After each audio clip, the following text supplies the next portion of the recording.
Hello, it's me.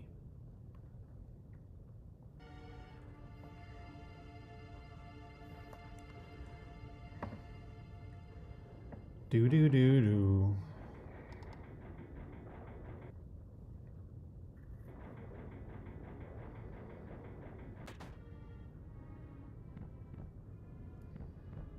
Hell yeah. It's time. It's time for our girl, Genova. Our girl.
Do do do do.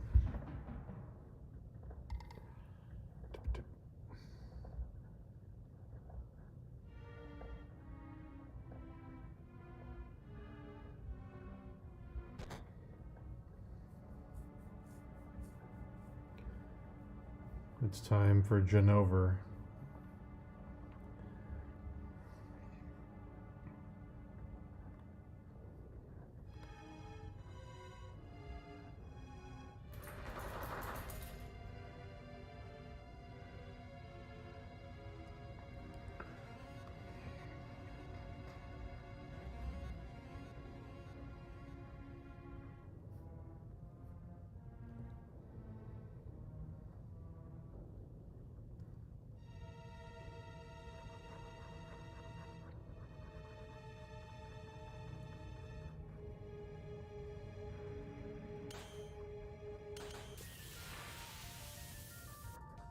Best song in the game.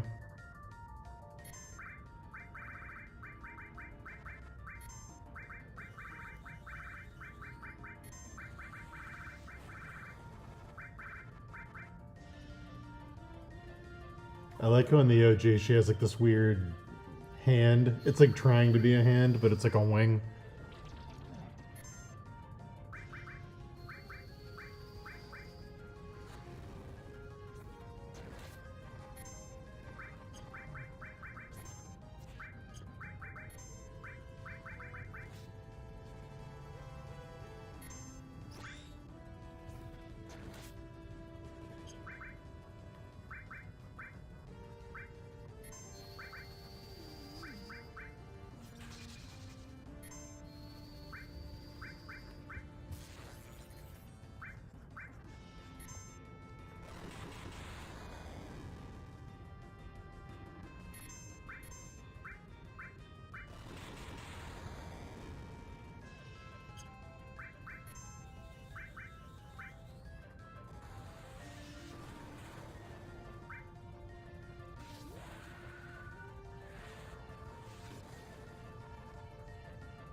Yo.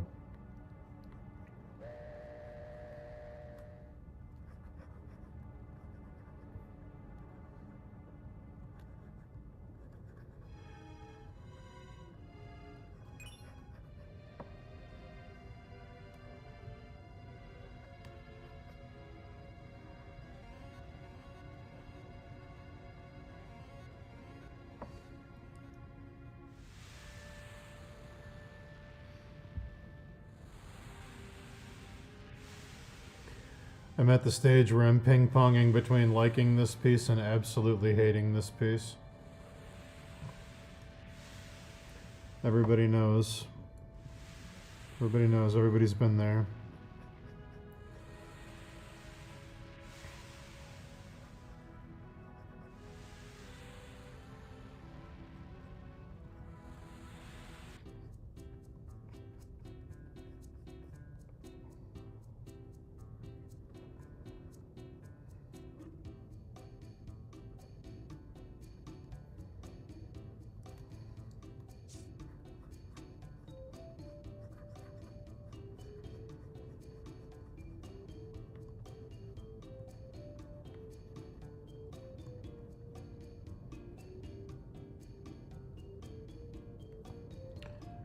Oh, the brainworms are strong today.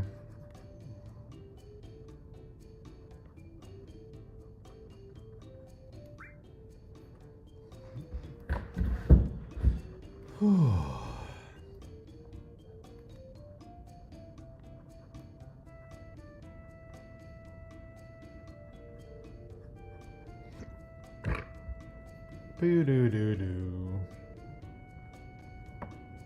Boo-doo-doo-doo.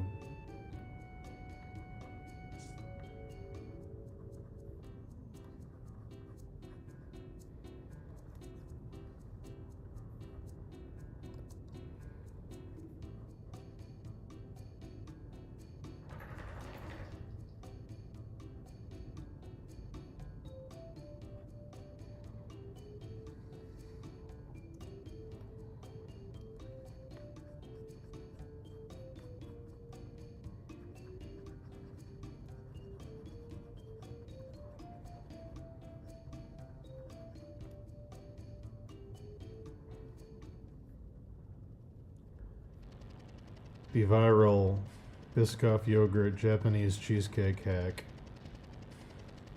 is waiting for me in my fridge. And I'm not eating it yet. But it is waiting there.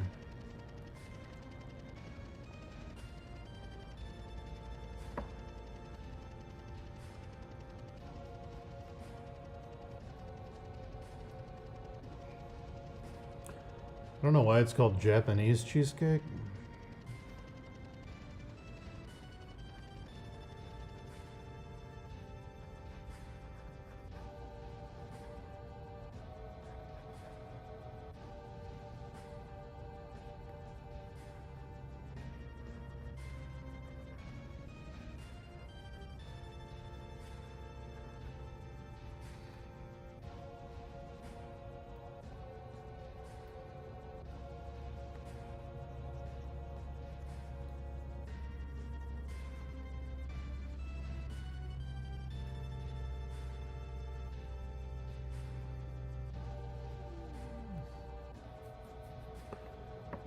Oh, maybe because it's fluffy, yeah.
That one little throwaway thing of Red 13 kicking a soccer ball became an entire unnecessary minigame in the remake.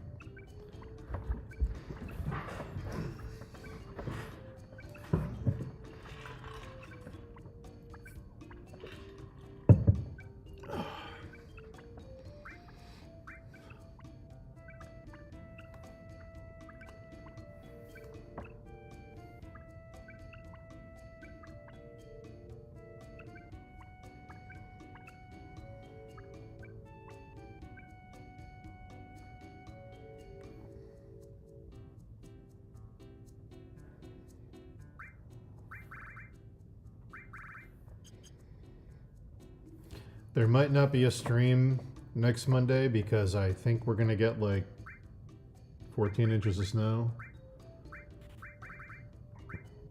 And probably gonna lose power. So, we'll see. We will see, guys. There will be weekend streams though. You'll see me this weekend.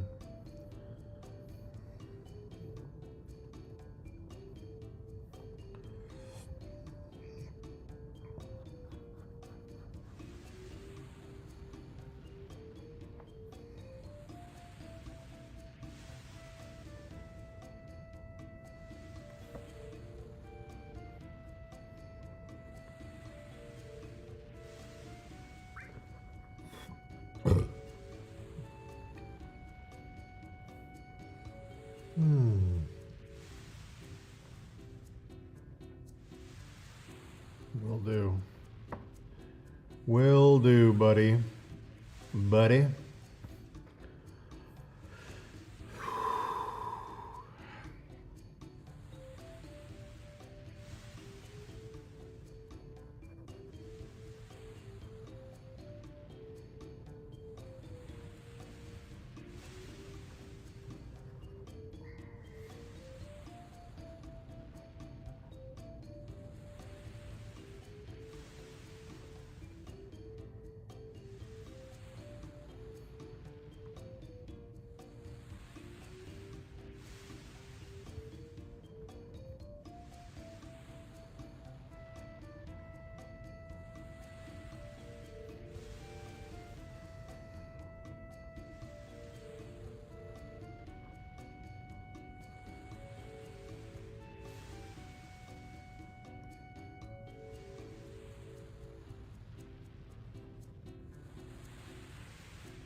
Yo, Artie.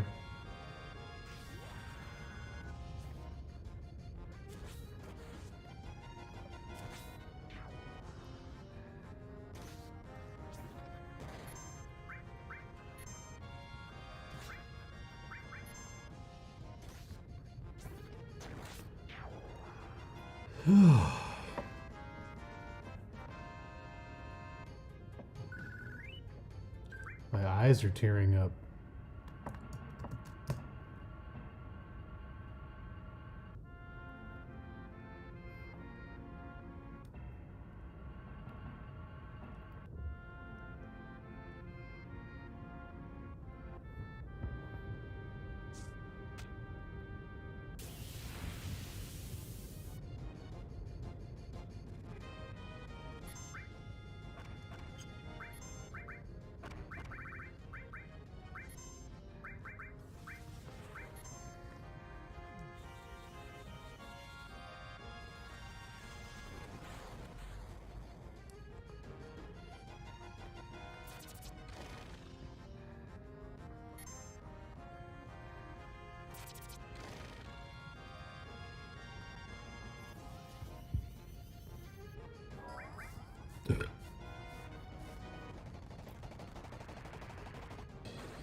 Oh, we're near like Corel. Okay.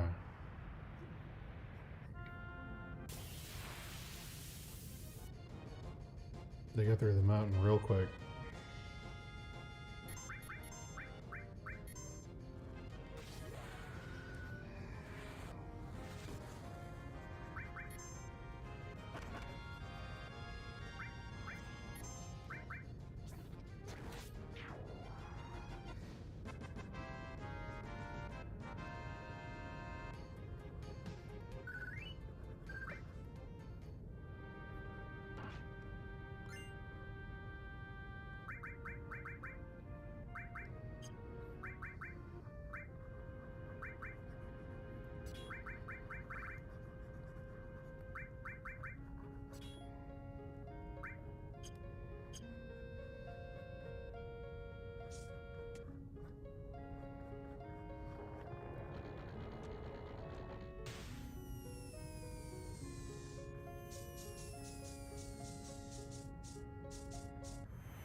Please hold.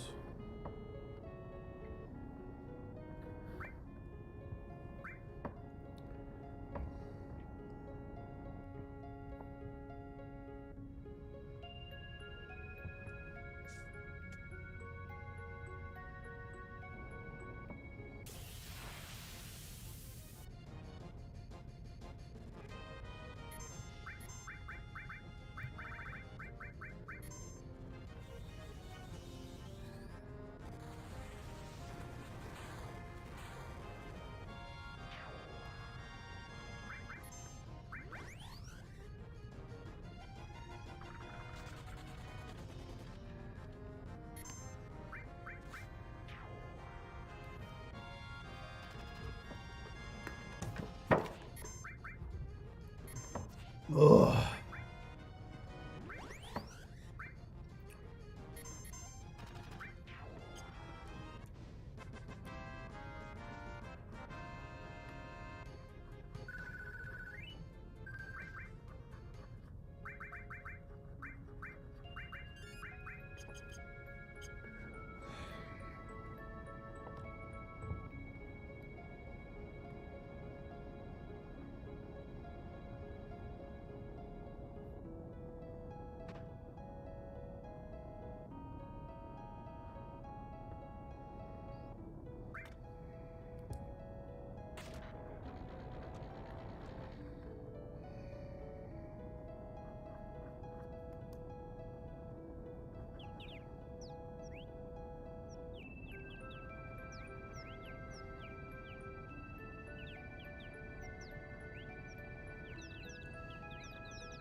Wow.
What did I like about Avatar?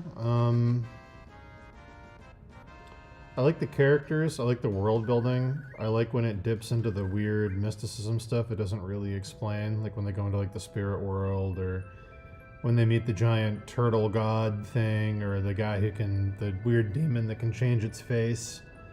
I like that. I think the character writing and the overall plot is pretty good. I like that it felt very hero's journey, kind of sense of adventure-y. It was kid-friendly, but also had like really serious stuff that you could appreciate watching it as an adult. Disliked. The resolution felt a bit weak to me. I don't know. The way it wrapped up just kind of was by the numbers. It didn't really. I don't know. The ending was the least interesting part, I guess I'll say. Zuko's sister being like the really deranged villain, I thought was good. She was one of the better characters, I think.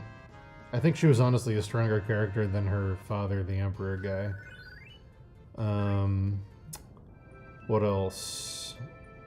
Zuko should have ended up with Katara, not Aang. That made no sense to me. They like telegraphed the Zuko, you know, opposites attract thing. Giving Aang a relationship at the very end felt strange and kind of forced. Like, I didn't get the impression that the monks he grew up with had like families. I thought they were like monks, you know? And the kids that were there were like kids that had been adopted or like war orphans or... yeah. But, yeah, that was the only real weird thing.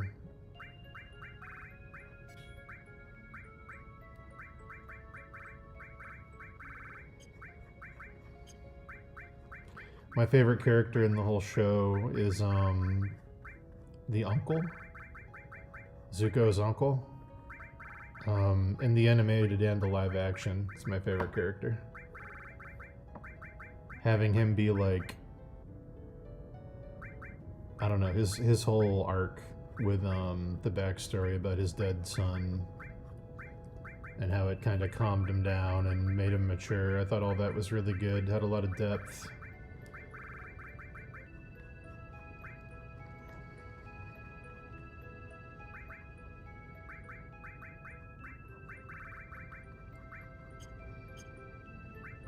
Yeah, I think Iroh's probably the best character in the show, personally. In terms of, like, depth.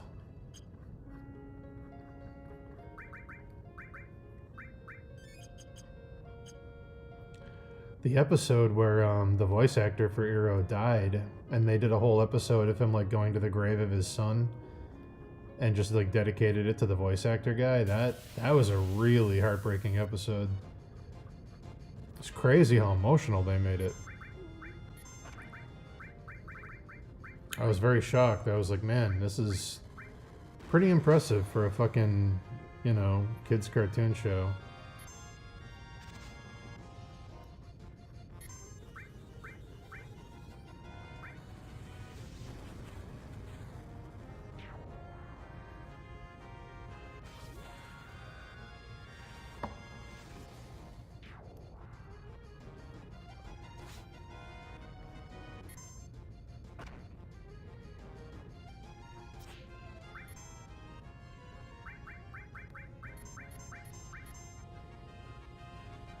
If they do put the Dongos in the Legend of Zelda movie, I want the guy that played Uncle Iroh in the live action to be Darunia.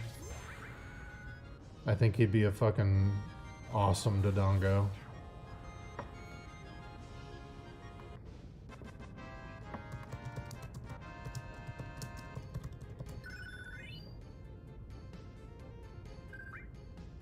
Yeah, dude.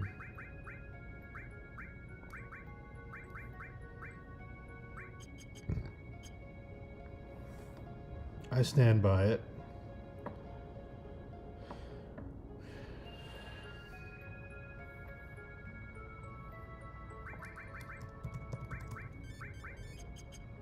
Dude, I stand by it so much now that I'm looking at it.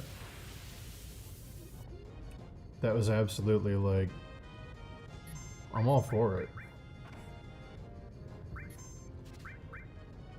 Dude, I'm all for it.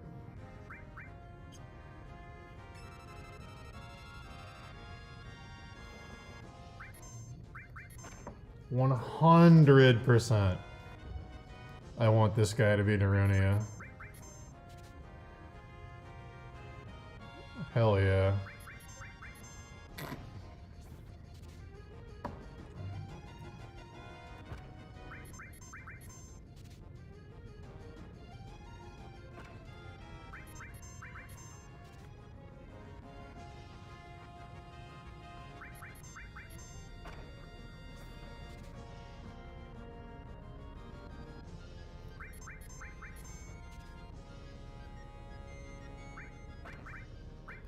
Darunia is probably gonna be fucking Dave Bautista. Who could also do it? He could also, you know, just do his Drax the Destroyer and call it a Goron. Could work. I wouldn't hate it.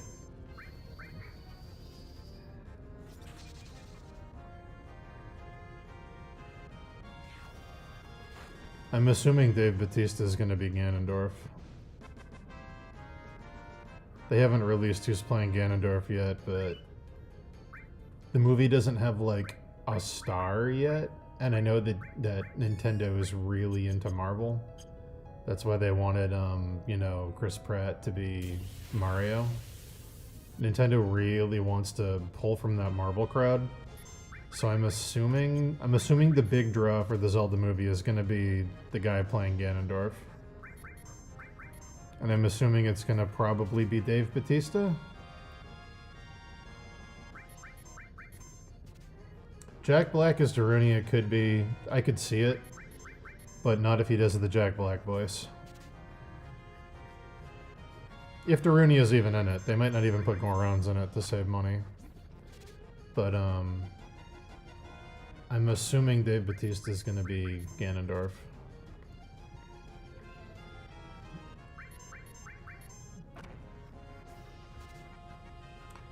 It's too bad that the Berserk show is never going to get made.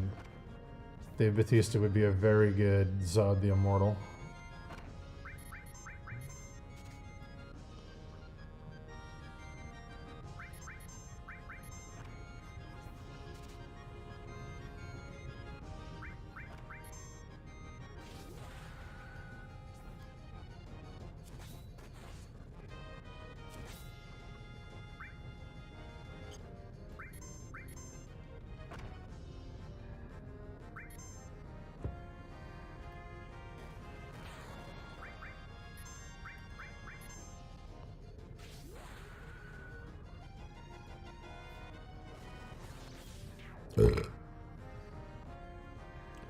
My pick for Guts? Oh, I did this. I did this on Twitter. Let me go to my X and see if I have it. It's Tom Hardy. But he might be too old now. I'm fine with aging up the characters though. If they do a Berserk show. Totally fine with aging up the characters.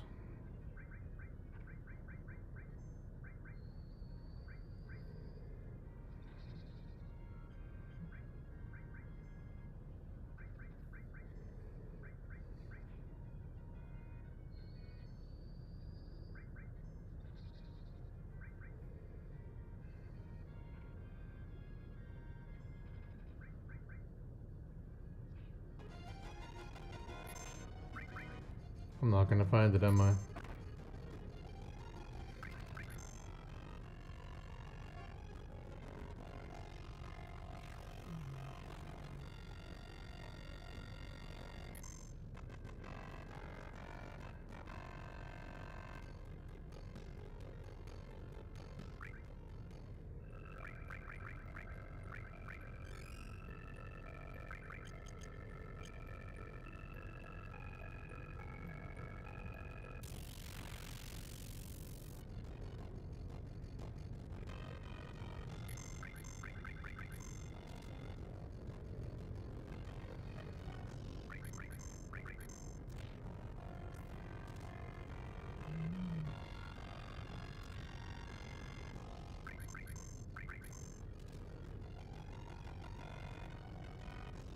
not gonna find it.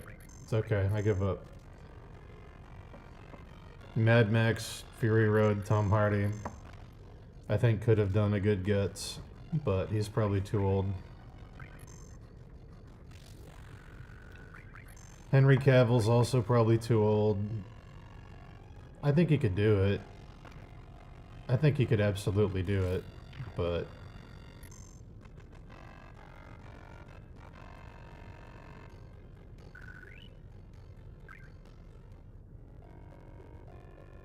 What happened to the music? The video game music? It's still playing.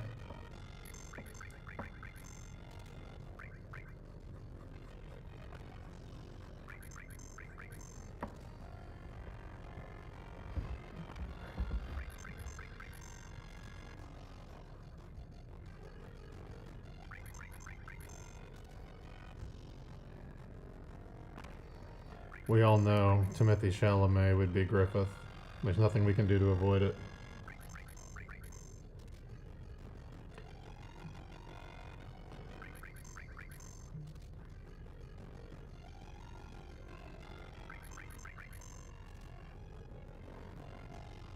It's all crushed.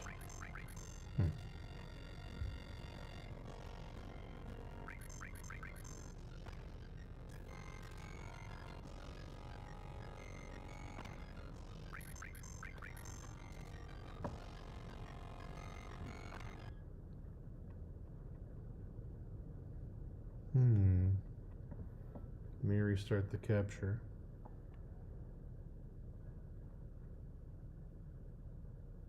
It's all crushed?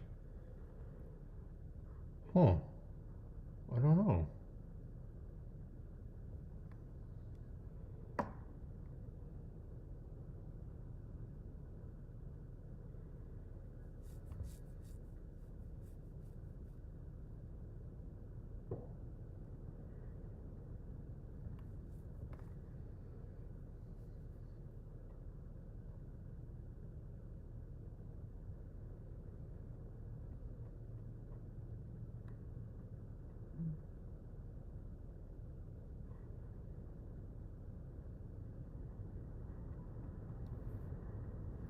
Let's try this. Tell me if this is better. Is that better?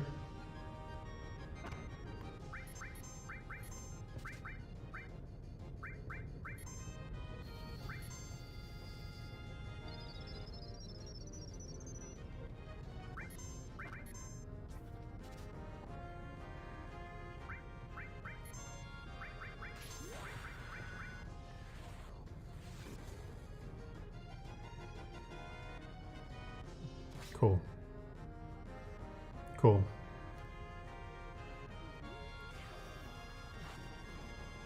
I switched the capture from general audio to specifically Google Chrome audio.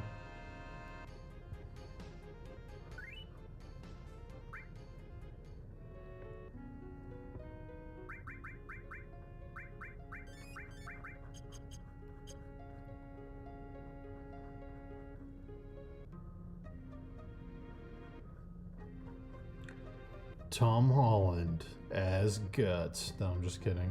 I'm kidding. Kidding.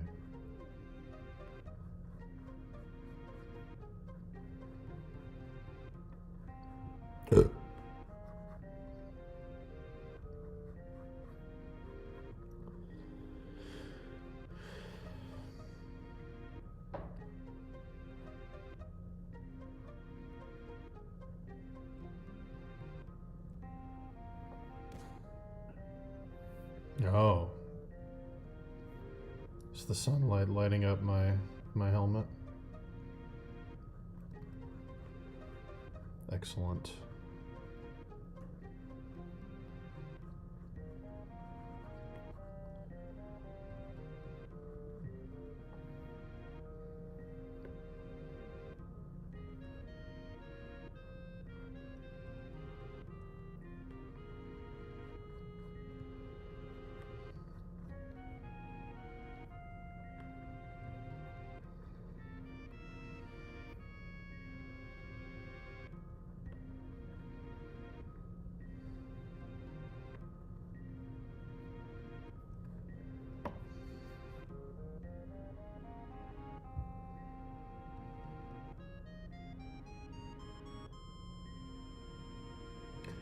Yeah, it would have to be made by the right people.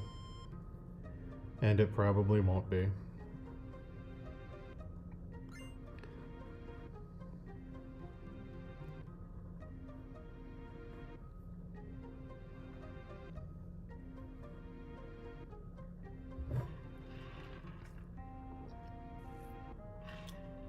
Did they ever move forward with the live action Akira adaptation? Or did that just go away?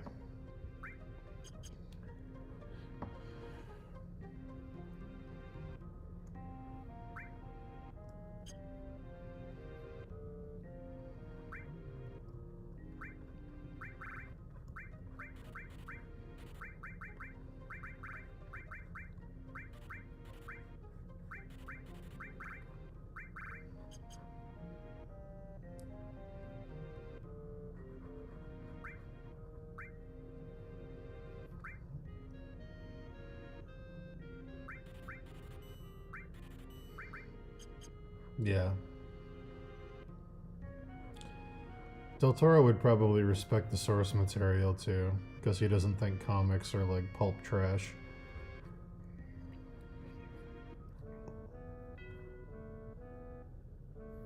Man, unironically, Ridley Scott as the art director for Berserk would be pretty fucking great. But only if he's the art director. I don't want him directing it. Alien, Kingdom of Heaven, like he could make the Cenobites and the crazy anime soldier dudes look really cool.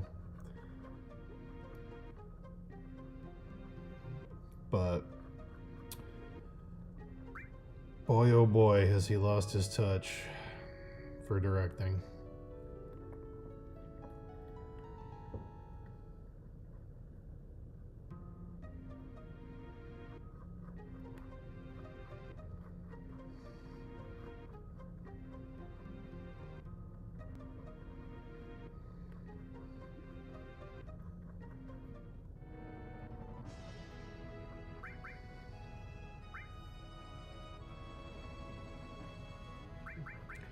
Eggers is good, but he's not epic enough.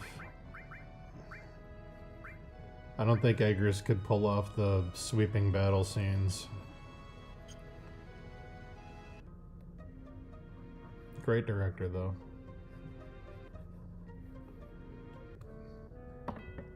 Peter Jackson's Berserk. No, I'm just kidding.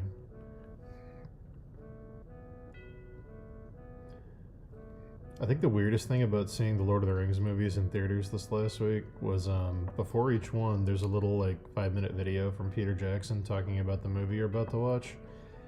And I don't know if it's just age. He seems like drunk. Those videos are crazy. They just go on. He just rambles and can't think of what he's trying to say. And it's like, you're recording this in your apartment or your house or whatever the fuck. Like, just do a new take. Like, what, like, it's crazy to me. He just won't, it's so embarrassingly long and bad.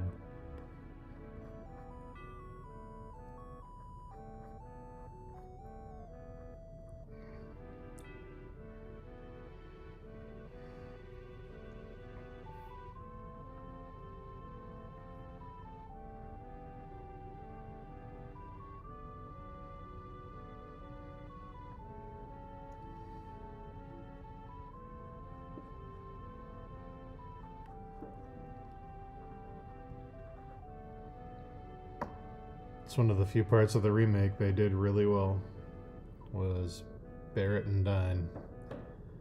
Until the very end, when they get rid of his cool death and they give him a meme death, and then you fight a giant robot lizard with Palmer inside of it. Kind of takes the wind out of the sails of any emotions that that scene had.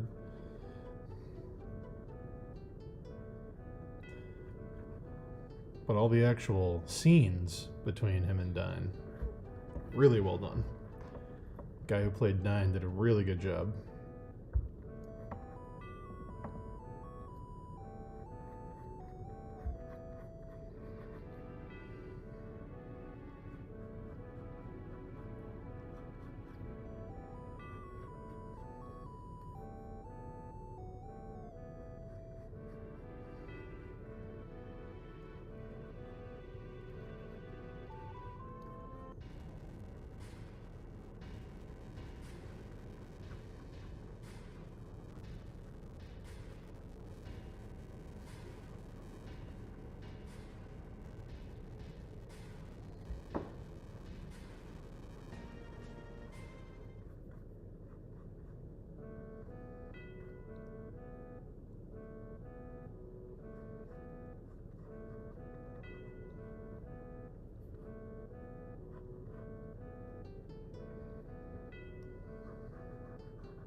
Iconic. Iconic.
Gold Saucer in Rebirth was weird. When you're out in the desert and you're looking at Gold Saucer in Rebirth, it's like gray and silver. It looks really like sleek and modernized. Part of the character of it in the OG right here is that it's kind of like cobbled together. Like it almost looks like on the outside it looks like there's like giant pieces of sheet metal that have been like ratcheted together and stuff. And it's like it's golden. It's Gold Saucer. It's not a silver gunmetal gray saucer, you know. And I get that at night in the Rebirth it looks more golden, but I don't know. You don't see it enough at night to really have it matter. It's just a weird decision to make it look like clean. I don't know if they were trying to make it look like a modern theme park or something. But like, so much of the cool steampunk aesthetic in this game is everything's kind of like built out of scrap. And they kind of lost that weird feeling.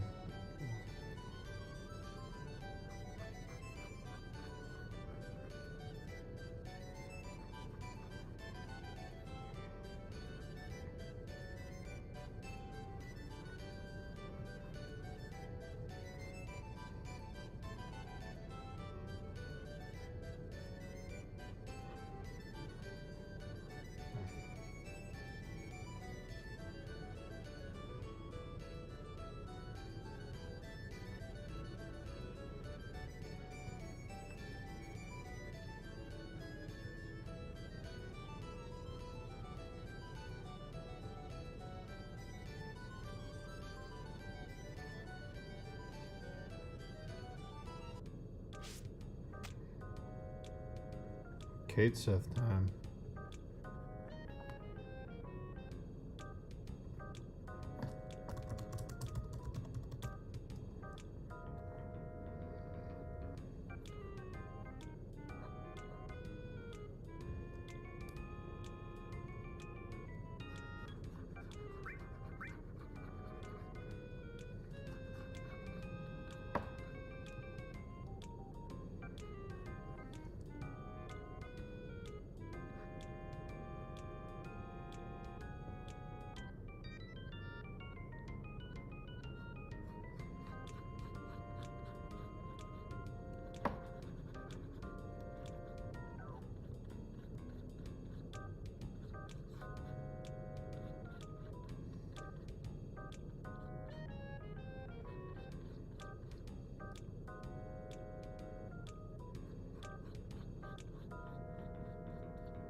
Oh boy, I'm zoning out.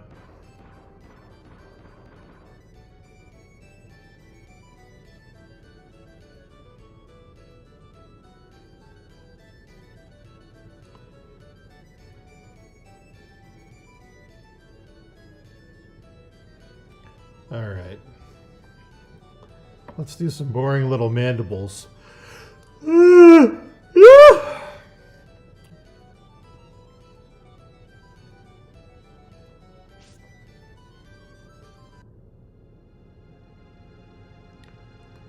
Not this song.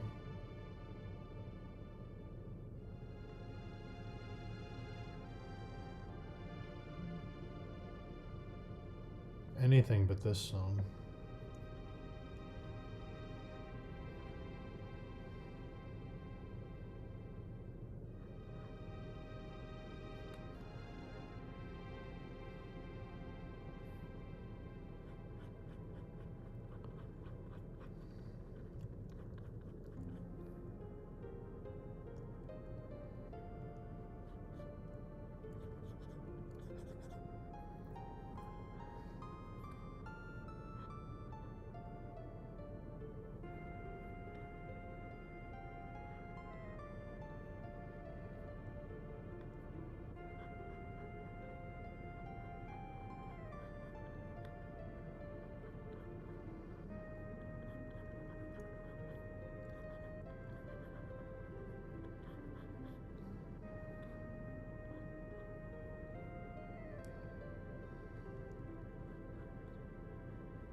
I think I'm going to spend the rest of the day doing this wing. I think that's where I'm at. Mentally.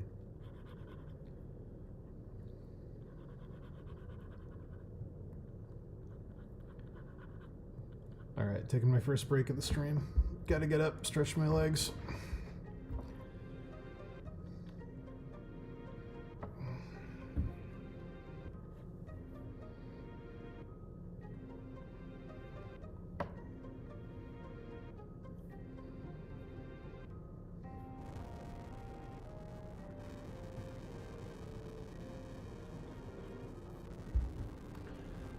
Oh!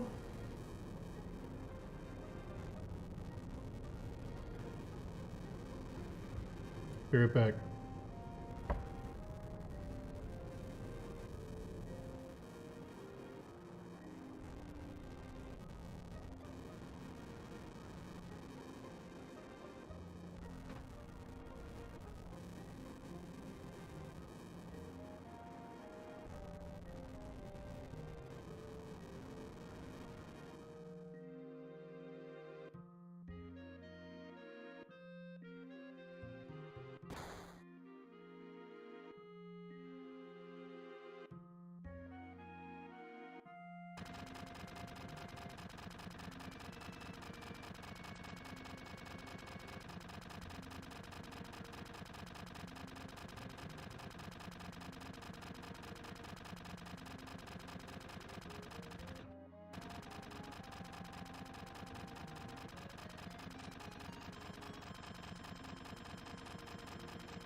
Hello. Whoo! The sun is coming to kill me.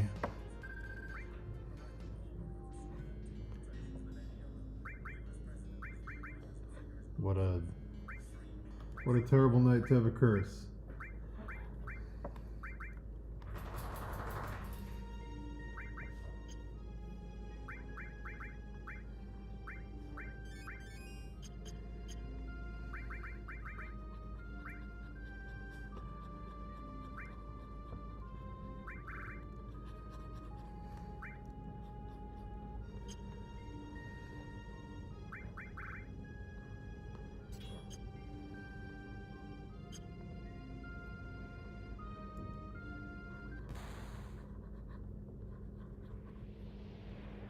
Oh, I'm back just in time for the good part.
So fast.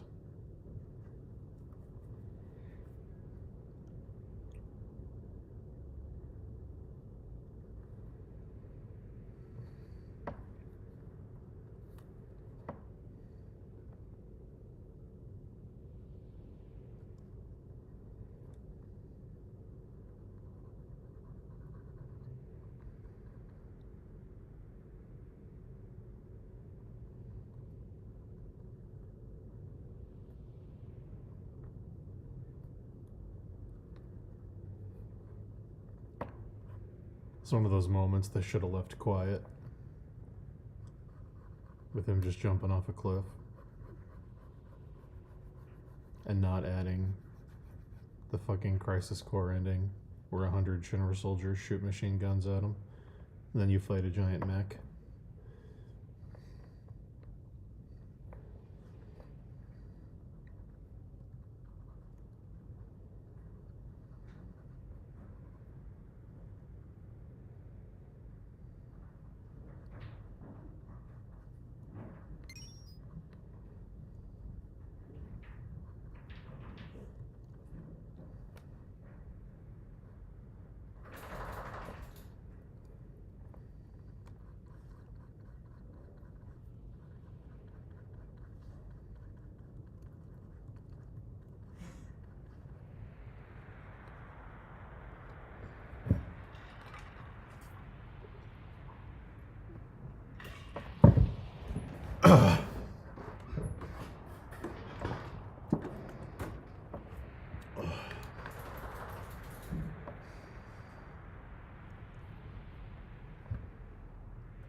Boop, boop, boop.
Oh my god.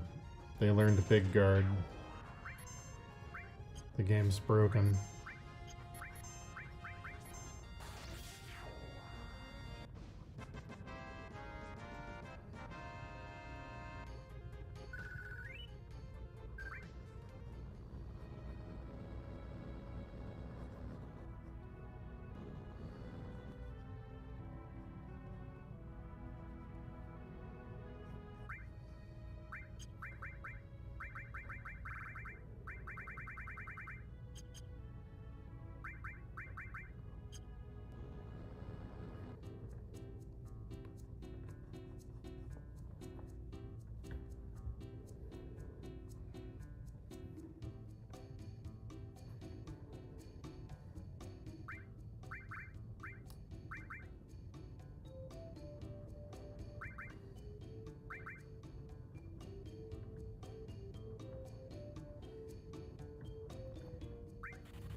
Back to Fort Condor.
Boop boo.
Folks, I'm going to talk to our good friend Ryan Guts for a bit.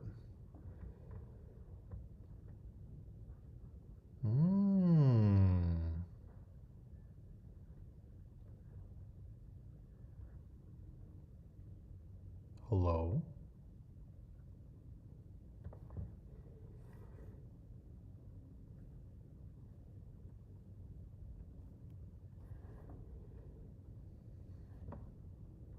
Hello. What's going on, buddy? I think you might be muted. Oh.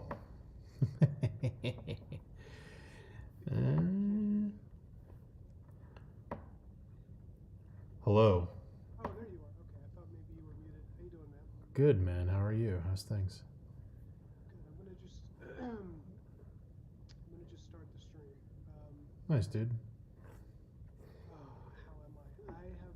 Oh my god, damn! I pooped so much, Are you still sick? dude.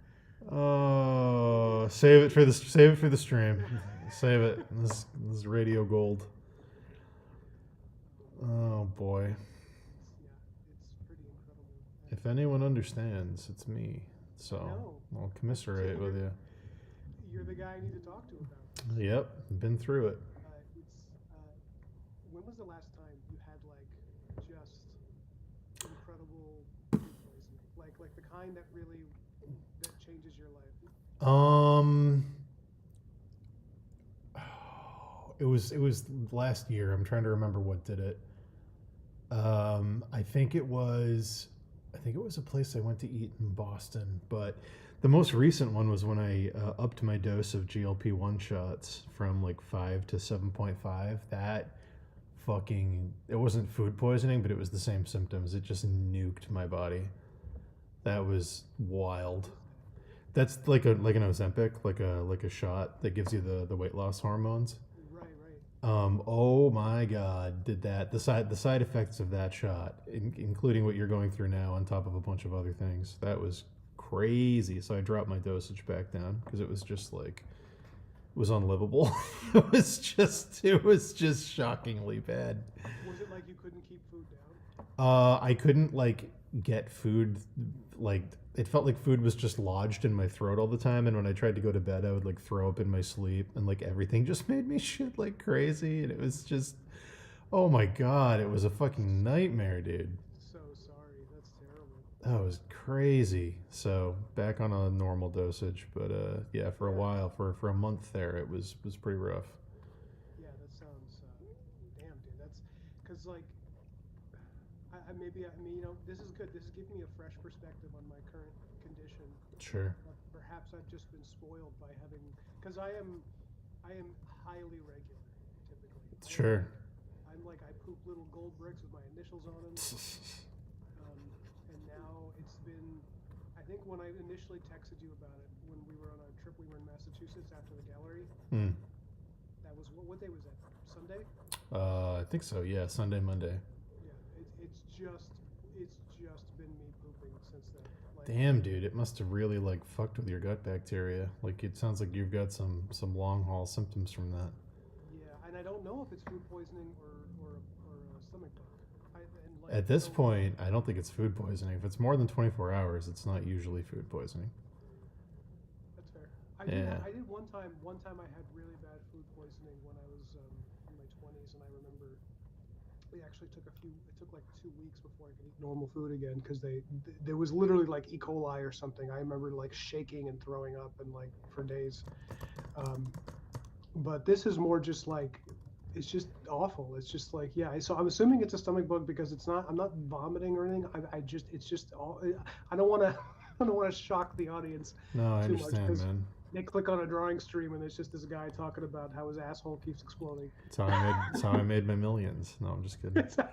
Yeah, talking about poop is how I paid for my boat. Yeah. Oh boy. But even like you can hear it in my voice. Like my voice sounds really hoarse, kind of like I'm just. You've been through it. Yeah, and like I'm looking a little better today, but yesterday I was looking gaunt. I look like when you watch in the movies when Yeah. you use CGI to make it look like the actor's been starving. You're Doc Holliday, and I'm visiting you in the bed. How you doing, Doc? Live, Dan, live for me. Gonna have to.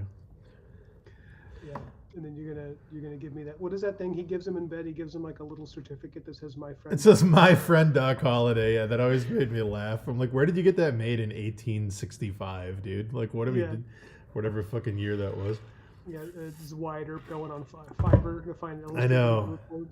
Went down to the local illustrator shop and asked him to make me a certificate. Like, who did you find? What? He had to Huh? find like a notary like 4 towns over. Yeah, I know. I'm like, what is this? Hey, what's up, Sebastian? By the way, sorry, I should have acknowledged you, but I was too busy talking about diarrhea. Yeah, you know, as you do. he says that's a strong way to start a stream. Priorities. Right. Yeah, I mean, it was. I was initially blaming this Thai restaurant, but maybe I shouldn't because maybe it's a bug.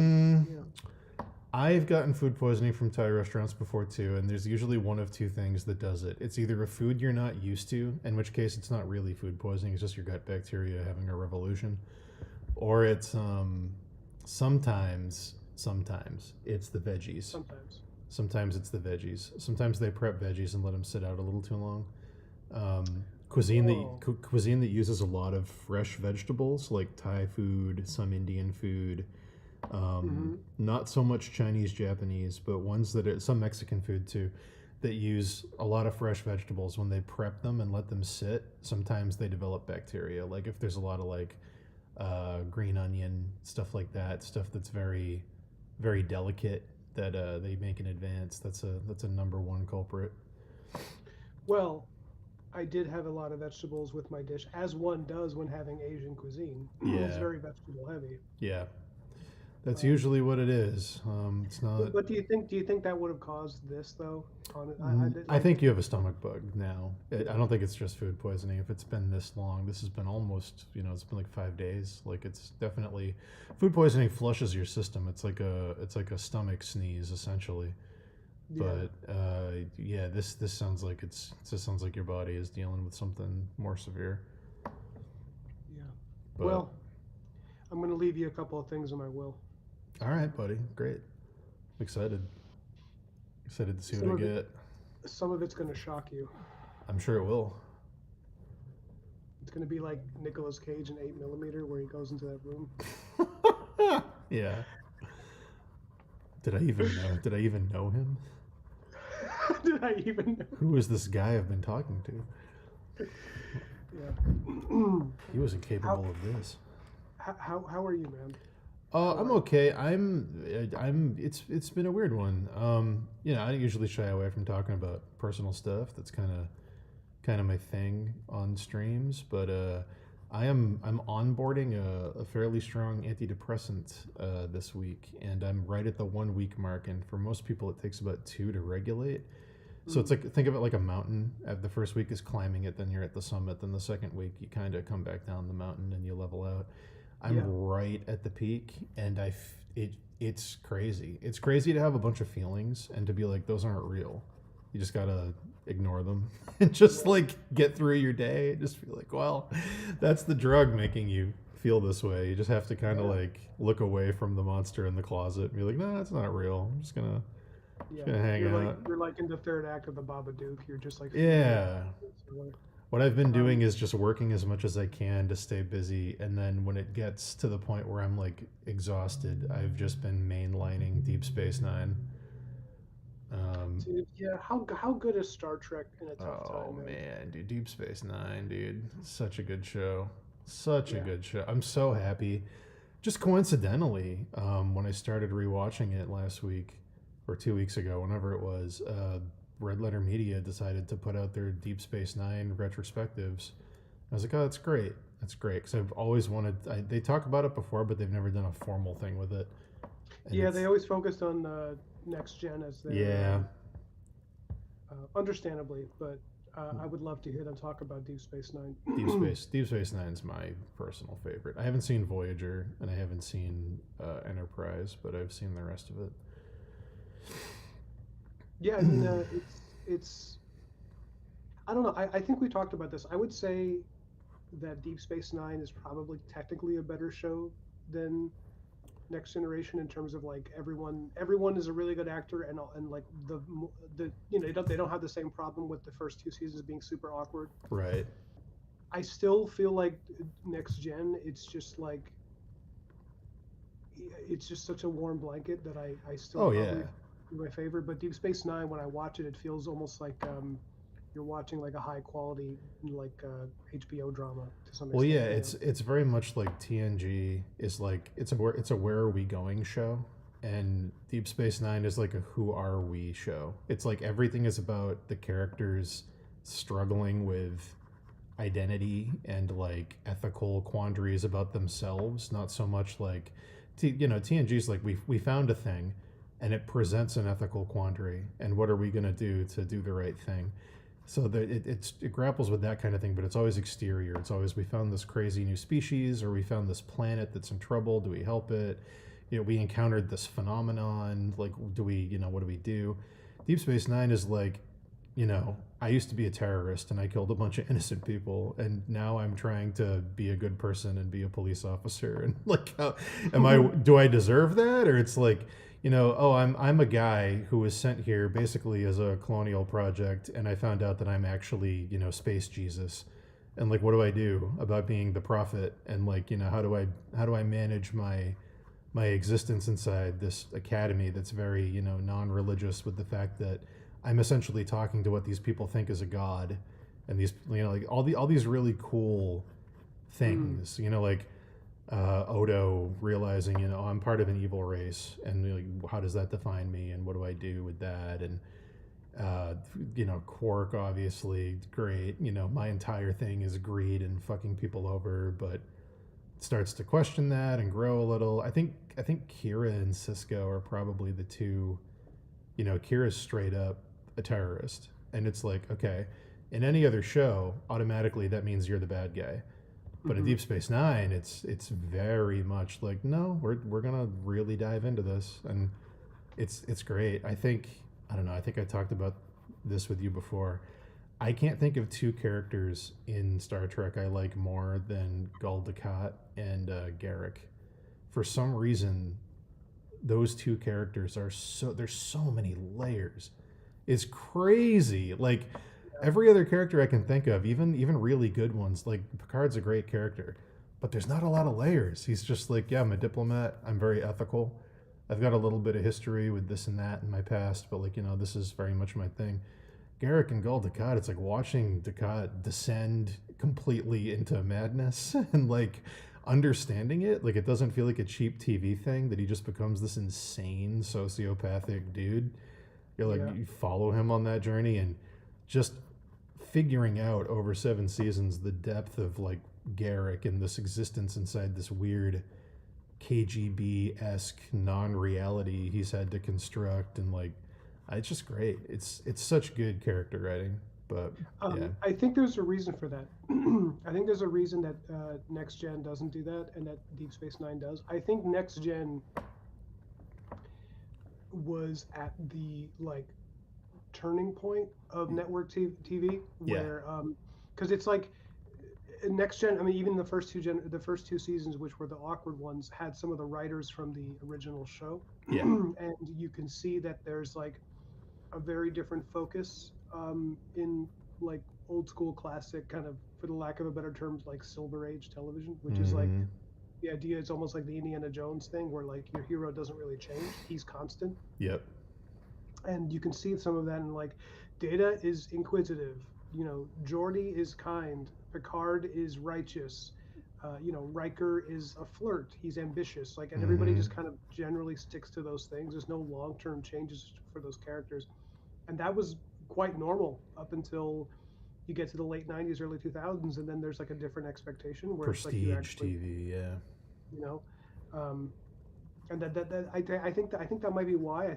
Because I think when Deep Space Nine came out, I think it was like you can tell that they were trying to do something that they had not done before in Star Trek. Yeah. And also, I mean, I don't know how true this is. I know they mentioned it on Red Letter Media. I'm assuming it's true. I think a lot of it has to do with Gene Roddenberry passing away. Yes, Because probably. I guess he had a rule that was like characters can't have drama with each other, and if they do, it has to be because of like an alien force possessing them or something. But like in my future, mankind has become peaceful, so no character drama. And it's Well, like, apparently he said that, but then he recanted after the first season or something of Star Trek. He like of okay, Next Gen. He said that initially, and then they were like, "We literally can't write stories yeah, without we don't know drama." what to do. We don't know what to do, Gene. And but they found a good middle ground where the characters have conflict, but they're so much more evolved and yada yada. Yeah, So I think they found a good middle ground. I really respect his vision that he was so doggedly optimistic about the future. yeah, it's great. Um, Especially considering what he lived through in the time period the original series came out. The whole idea of everyone's going to work together someday is a cool way to go considering the environment that you started in. yeah, meaning like because he was in the Oh God, it was like he saw what were I think he was alive for World War II, and then McCarthy, and then obviously the '60s is when the show Vietnam came era. out. The Cold Yeah, War, the you know all that stuff is very present. it hit just the right buttons when it came out that it was giving people that. Yeah, it's like obviously in the mirror universe, everybody's got like very obvious, little Lenin beards. Like we're very clearly we're all communists. Like it's not even subtle. That's so fun. Yeah, you're right. Yeah, it's Yeah, it, it also kind of has a vaguely like, oh, they're pirates, and because they're pirates now, yeah, it's great. um, yeah. No, I would say that I would say that his while I understand that him passing away and them having more creative freedom did lead to probably better writing in that show. Do you think that in the long term, the lack of that the distance between Star Trek and the original vision of it over time has like degraded it? I think so. It depends on what you consider the original vision. Because if you go back and you watch, like, my mom was obsessed with TOS when I was a kid. That show was always on. If I was home, she was always watching it. It was that or The Munsters. And it's like, and The Munsters is like my favorite show of all time. Sure, Literally, it's the greatest. But yeah. she was always watching TOS, and at the time as a kid, yeah, I knew that it was a sci-fi thing. They go to planets and there's aliens and there's Klingons and Mr. Spock and whatever. But then when she would watch it, it's like we're on a 1920s planet and everyone's a gangster. We're in Nazi Germany and he's falling in love with a defector. I'm like, what is this show? And like, I know now as an adult, it's because they were trying to save money and use sets they already had on the Paramount lot.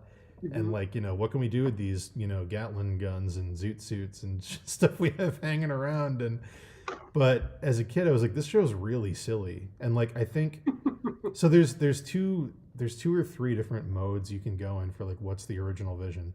If the original vision is we're gonna go out and explore, and through exploring we're gonna discover more about ourselves, I think that's probably the most present in TNG. That's like a really good crystallization of that. I think if you're going for the variety of like sometimes it's going to be silly, sometimes it's going to be very dramatic, sometimes it's going to be, the exploration stuff. I think Deep Space Nine has a little more of a balance of those things. Um, but it really depends too, because like there's, I don't know, the first few seasons of TNG are like hilariously different than the latter seasons. Yeah. Like, what's the one where Tasha dies to like a black puddle?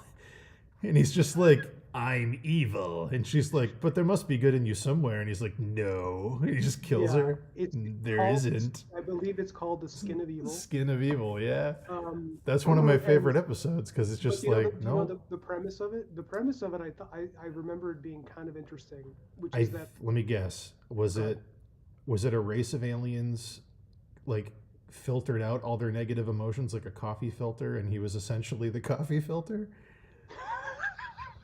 He was like a sentient coffee filter full of bad thoughts or something. He is you're almost there. He's not the coffee filter. Yeah. He is the things that were filtered out. So he's not Oh, the okay. filter. He's the human detritus essentially. Okay. Yeah. Yeah. Um, I like that premise a lot. I love that he's irredeemable because so much of TNG is like, no, there's good in you, and we just don't understand, and we're yeah, gonna. And he's like, no, I'm just evil. And it just there's nothing good. yeah, and I like that. That's like a big part of what Picard has to come to terms with is like because they have this evolved utopian future. He's like, no, some things are just evil, and Yeah. the universe is full of that. So like And I think what they I just do they just leave? Is that the resolution? He's like, well, we can't kill it, and it's evil. So yeah, I guess we're just gonna go. it's so anticlimactic after Yeah. everything that he's just like, oh, he leaves, but they kind of give it a resolution where he's like, but you will be abandoned, and we're going to put out things to let everybody know that this is not a safe place, and Oh, it's you'll be here great. forever and eternity. And he's like, no, the loneliness, but it's like, I don't know. Yeah, do you know why she got killed off? It's because she was like, She was gonna leave the show because she was being treated. I think it was a combination of she was being treated like shit, and she wanted a bigger like she wanted her yeah. character to have more stuff going on. I think that may have been a little bit of cope because according to a few people that it was because she left because she thought she was going to be a movie star because she had a couple of movie Yes, stars I've in her, heard that too. Yeah, I've heard that too. And which then is why. Yeah, go ahead. they bring her back in a fairly creative way. If you're okay with multiverse shenanigans, they bring her back in a pretty interesting way as a villain. She plays her own daughter, who's half Yeah, Romulan, who's raised in ultra dimension. yeah. I don't remember the exact details, but it's nuts. She okay, so there's an alternate timeline where Tasha Yar's alive, and the ship she's on has to win a battle, and the battle they win is what creates peace between the Klingons and the Federation. And the only person who realizes they're in the wrong timeline is Guinan, I think. And she's like, "Yo, Tasha, this isn't the right timeline. You have to die. You have to die, or there's going to be this giant war, and tons of people are going to die." So she's like, "Okay," and then she sacrifices herself. But then there's a double twist later where she doesn't die. She gets taken hostage by the Romulans, and she gets Right. like raped by a general, and then her like baby from that becomes the new character she's playing. Yep. It's unhinged. It's such a weird way to bring her back, but Yeah, like why would you want to do that to this character? You like resurrect her just to make her a sex slave? It's like that is awful. it's also really really dark because I think when they first introduced Tasha, they're like, "Tasha, what's your home planet like?" And she's like, "Well, it's full of rape gangs Rape that go gangs, door to door raping everybody." And like that's the fate she ended up with yeah. it's crazy dark. It's I don't know why they were so contemptuous of her character. She was such a likable character too. It's just like It's so weird. And but then I yeah. want to address Eric in the chat who says this is maybe my favorite thing anybody's ever said on one of my streams. He says the feeling you've been watching, sorry, the feeling when you've been watching Dan and Ryan talk for so long that you distinctly remember the last time they had specifically this exact There you conversation. go. Yeah. We usually go to Star Wars. I think this is one of our first Star Treks. No, we've Oh, talked Star Trek before, but I think we've done so much of it off stream that we're like it's true. kind of forgetting when we're doing it on stream or not. It's all blending together. Yeah, but Man, sorry, go on though. TNG's a wild ride. What's the other villain who's hilarious? Is his name Nagilum? He's a big space face. Oh, He's your memory for the names is much better than mine. A lot of the Star Trek names start to blend together I in think my it's head. Nagilum, and he looks like a bad guy from Star Fox 64. He's just a big face. And they shoot lasers at him. He makes that's the episode with the meme where the guy starts shaking and holding his head, and he's and he like has the brain hemorrhage thing. Oh, from wait, is this from DS9 or No, it's from? just from TNG. Is this from TNG? Yeah. I've seen every episode, but there's so many episodes where somebody shakes uncontrollably. Oh man. It's all like there's another one where that happens where there's a guy who he's an expert negotiator, Yeah. and they need him to come back and act as like a moderator. So they de-age him. He thinks he's like 100 Yes. years old. That's a good And one. Yeah. at the end, when he's like reaching the end of the negotiations, as he's like aging back to his real age, he's like shaking and sweating. And Mm-hmm. like, can you imagine having to film that where you just have to make your head shake like? Yep. There's the Yeah. great one where Picard has to shake when they're in they're frozen the very second the warp core breaches and it's exploding, and he makes the little smiley face in the cloud, and then he goes, "Ah! Ah!" It's such a specific yell. "Ah!" And he just shakes uncontrollably. So Patrick Stewart of that show for me, he's got like two modes. He's either acting incredibly, like he's either being a Shakespearean master or he's completely phoning it in because he thinks he's better than this. Mm-hmm. And you can see when he's doing it, like one of my favorite bits of performance is when he has the flashback of when the Nausicaan stabbed him in the heart. Oh yeah, that's in what, Tapestry? Yeah, and he Yeah, starts laughing. yeah, And he has yeah, that weird laugh where he's like been stabbed and he's like, oh, well, yeah. yeah, it's so good. And then there's other episodes after that in the final season where you can tell he was mentally checked out and he's just like does not give a shit. It's like No. scenes where the entire like people in his crew have died and you just look at Patrick Stewart's face and he looks like he's just like watching Sally Jesse Raphael. Like he's Mm-hmm. just like He's he's like, like bemused. I'm gonna collect my royalties for the rest of my life off this. Yeah. Did you see Yeah. that meme that went around by the way of the guy who one of the kids who got eaten in Jaws? He's like 50 something now and he was able to retire based purely on the royalties from Jaws. What? That's crazy. That's crazy Yeah. that the kid who gets eaten got enough royalties. That's nuts. He's in that movie for 10 seconds. Yeah, but I'm assuming the royalties that were negotiated for him were a little above average because he has to interact with the props and special effects and True, true. Man. Yeah, Deep Space Nine. I'm in season 6, my favorite season. So it's gonna be over soon. But man, what a great show. I just watched the episode last night where Gul Dukat completely breaks from reality and becomes a complete megalomaniacal psychopath, and he's giving he's giving the huge speech, "I'll kill all of them," and blah blah, no one's gonna save them, and he's like talking to all the people that aren't really there, and he's completely lost it. It's great.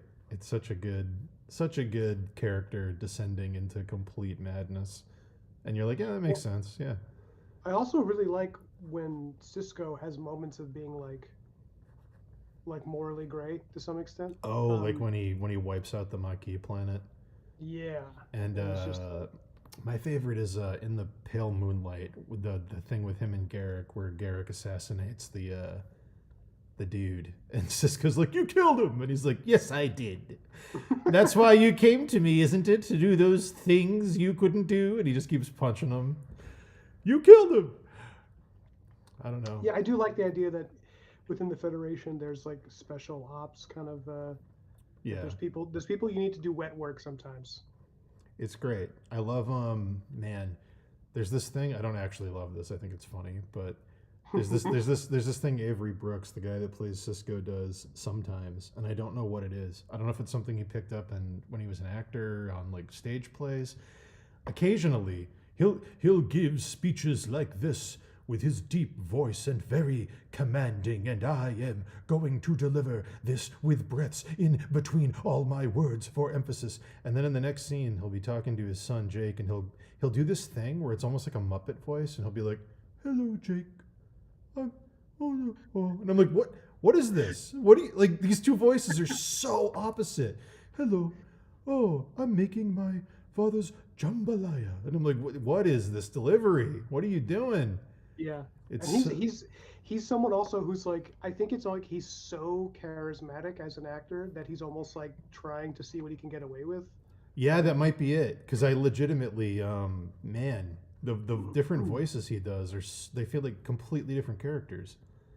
yeah, I mean, have you seen interviews with him in recent years where it's like, why did you stop acting? He's like, oh, I don't really need to do it. He's like, I like my job, and he's just like never really had this desire, from what I can tell, to be this like household name, even though he probably could have That's based purely funny. on his, I mean, he's you know, probably like just from the royalties of the show. I mean, it's been in syndication for what 30 years. yeah, Yeah, it's definitely doesn't need to act anymore. He'd only be doing it if he was really passionate about it. yeah. I think he teaches. He's a teacher, I believe. He might teach acting even, That's cool. I know which is they're talking about doing a revival of it like they did with the Picard show, but I almost hope they don't. yeah. I kind of like the ending where he goes away and we don't really know what happens to him, and maybe he ascended to the fourth dimension and maybe he didn't.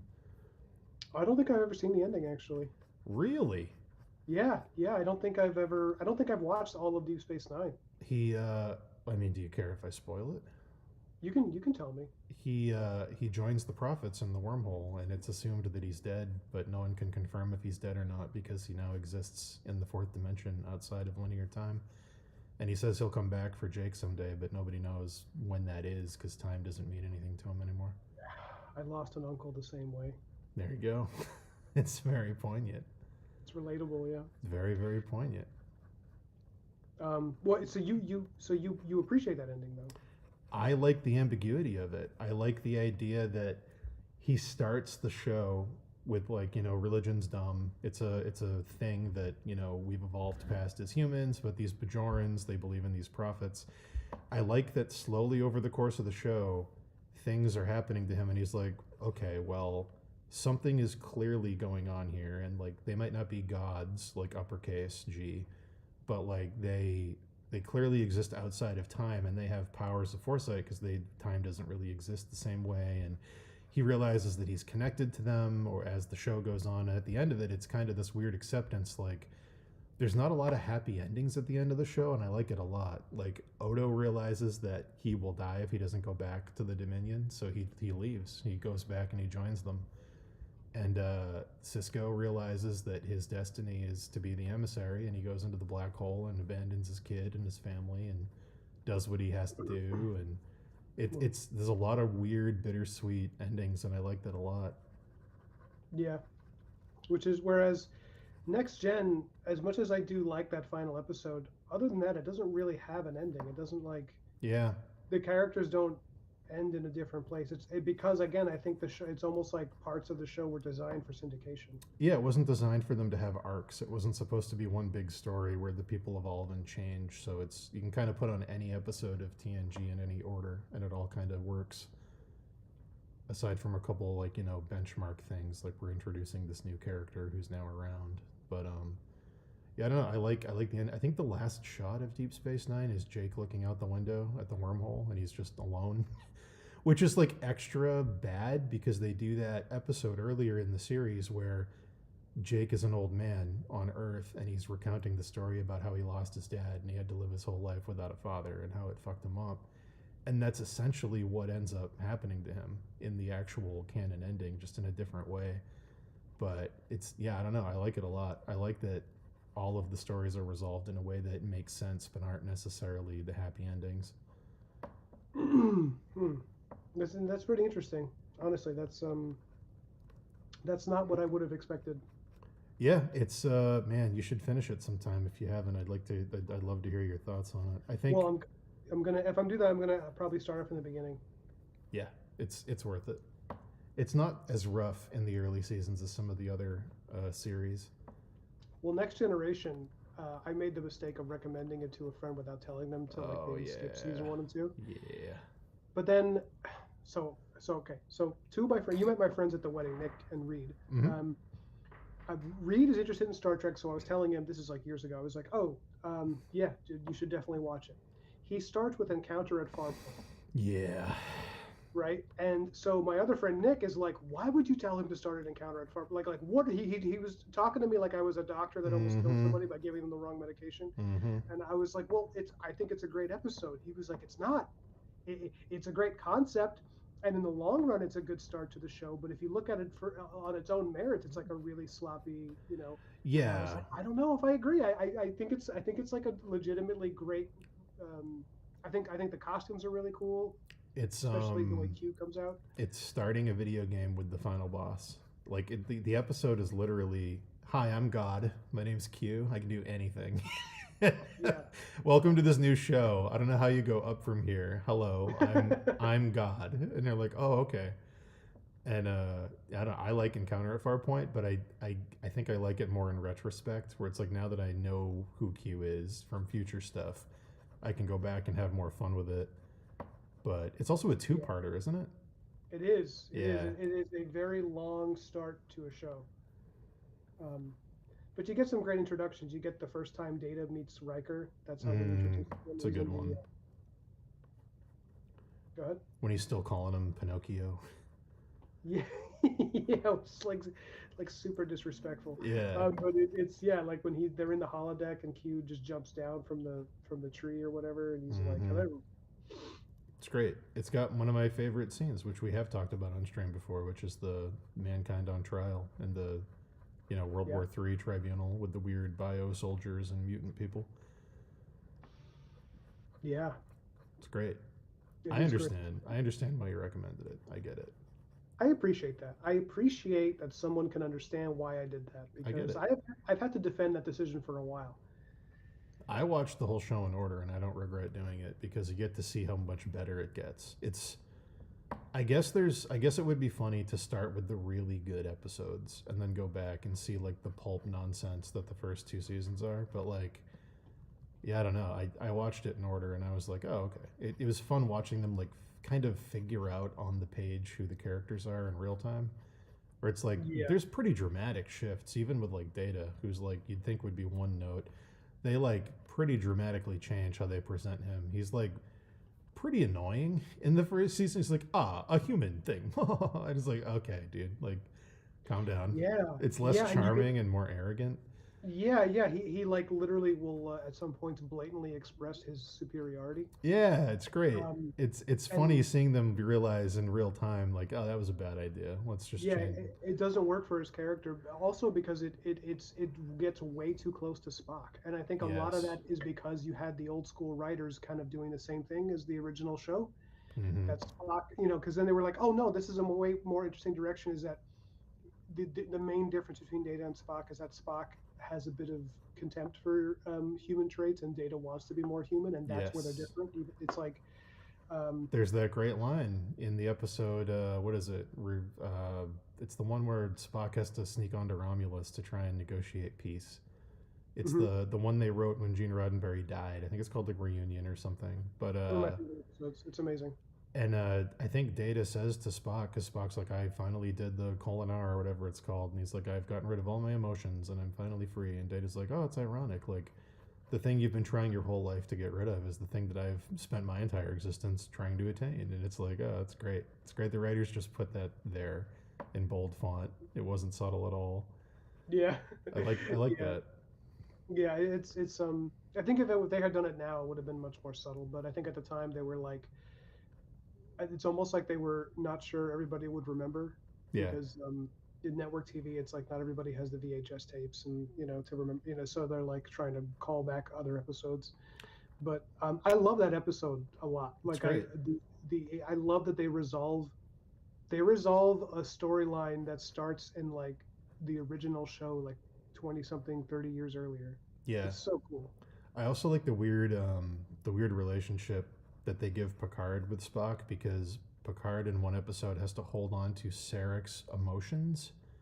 Hmm. Sarek's Yeah, getting like Vulcan dementia, and he has to go negotiate this thing, and the only way to do it is for Picard to like hold on to his negative feelings while he goes into this meeting to like that's a stabilize him. crazy episode. It's great because at one point when he's having the breakdown, he starts like hyperventilating and crying, and he's like, Spock, Spock, my boy. And you're like, oh my God. It's like all this repressed emotions. And then later on, he meets him and he's like, hi, Spock, I knew your dad. It's like understatement of the millennia, but Yeah, it's like, yeah, it's me and your great. dad were extremely intimate. Like, Yeah. yeah, no, it's also, it was, for me as a nerd, it was like really cool to see Picard even talk about Spock, Yeah, it's because great. like those are two different, time, well, not timelines, but time zones, I guess. If you Yeah. notice, every time Spock or any of the original cast show up in the new show, they're very dodgy with the dialogue about expressing whether or not whether or not Kirk was alive. Oh, yeah. Yeah, I've seen They that. really they use very evasive language because they're like, we're not sure if we're going to be able to get, like, we might be able to get William Shatner on here, so we have Yep. to like wait. Very Um, cagey. they're like, oh yes, back when I served with Kirk, and then they're like, yeah, Mm-hmm. and then he's just like, because they could come up with any sort of science fiction reason why he's alive, like they did with Scotty, where Scotty shows up and it's like Yes. the whole episode's about him being a boomer who can't use 24th century technology, but I think he's Scotty even asks about Kirk, and I think they just say like that was 200 years ago, but they don't like say like, oh, he's dead. They're just like that was a long time ago, dude. yeah, yeah. It's very funny. And then they put Kirk into Deep Space Nine with that weird episode where they used the old footage from the show from the 60s. Okay, I will defend that episode because I really like how they cleaned up the Klingon lore, Oh yeah, it's where great. you look different, and then Worf is like, it was a shameful time in our history where we experimented with genetic tampering. It's like, oh, that actually makes a lot of sense. Yeah, it's great. Um, I love all the episodes of Deep Space Nine with that. They're basically the Three Musketeers, but it's three old Klingon generals from the original series. yeah, yeah.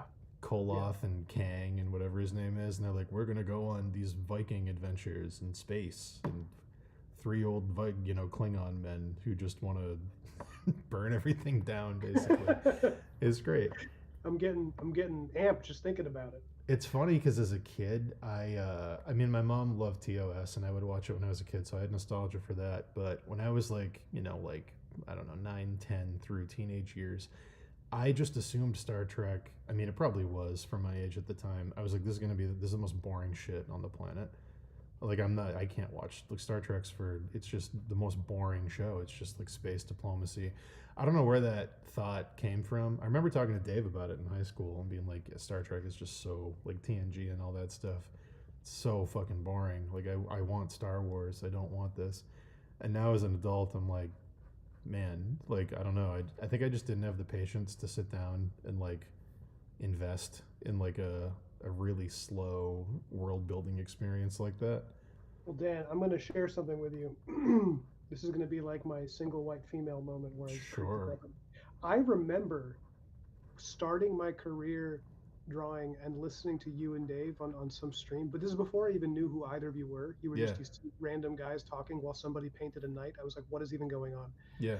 Um, it's also like the early days of me even having the internet. um, and I remember you at that point. I didn't know who you were, and you were just talking about how boring Star Trek was. Yep. That's And I, definitely a conversation we had. and I remember being like, "Who the fuck is this guy?" Yep.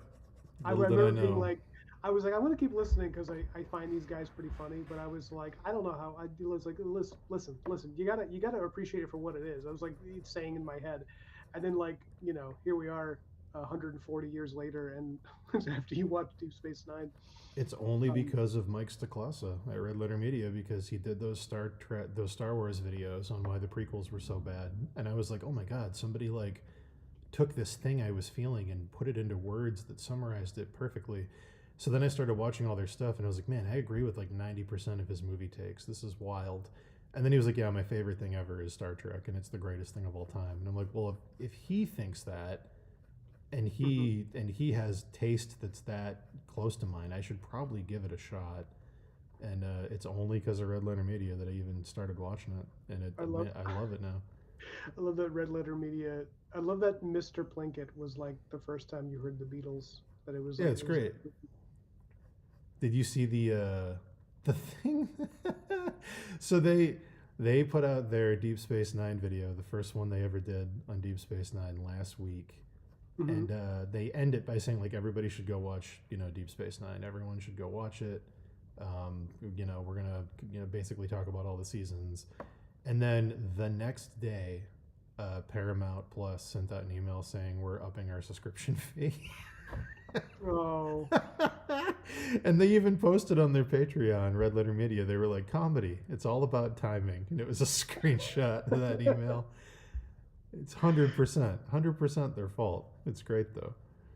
yeah. Oh, because they probably got an influx of subscriptions. You think, and then they were like, Oh, we can. for sure. For sure, someone at Paramount was like, oh, because Paramount follows them. Because they got in a huge fight with William Shatner a couple of years Oh, I ago. remember. It Yeah, was and amazing. Yeah. yeah, I don't know. I think all those execs follow them because they have so much sway over that audience. But it's very funny. It's very funny to see that someone was watching and they were like, "We got to up the fee." They're telling everybody to go watch Deep Space Nine, and it's only available on our platform. We gotta make some money. It's crazy that they're watching Red Letter Media and yet they're like not really taking Mm, much of their notes because they've been very critical of new Star Trek, rightly so, and like it feels like they're. yeah. But I think some of that's because the writers of the new stuff are just not capable of being better. Like I don't think that they have it in them. Like I don't know. No, they definitely don't. All the people that are holdovers from like Lost and those shows, like they don't have number one, they don't have the respect for the source material to like get the tone right, and number two, they're very much only trying to do big Hollywood spectacle on the small screen, which is not. Everything has to be epic all the time, huge battles and epic, Yeah, epic, epic, and everything has to be funny, and all the characters have to be quirky, and the tone is very much all the new stuff, all the jokes they write. It feels like that weird era of like I fucking love science. It's just stuck in that, and yeah, it won't like everyone has to be quirky. Everyone has to be quirky and likable. There can't be any moral gray areas or anything. Or it's either that or it's insanely epic. It has to be the most epic. It's 20 Borg cubes and oh everyone's dead. It's crazy. It's so boring. It's so boring. yeah. Well, there's this thing that happens where it's like someone was talking about new Star Trek, new Mm. Star Wars, and I think it's relevant to new Star Trek as well, which is that they said Star Trek, sorry, they said Star Wars is not about anything anymore. It's just about itself. Yeah.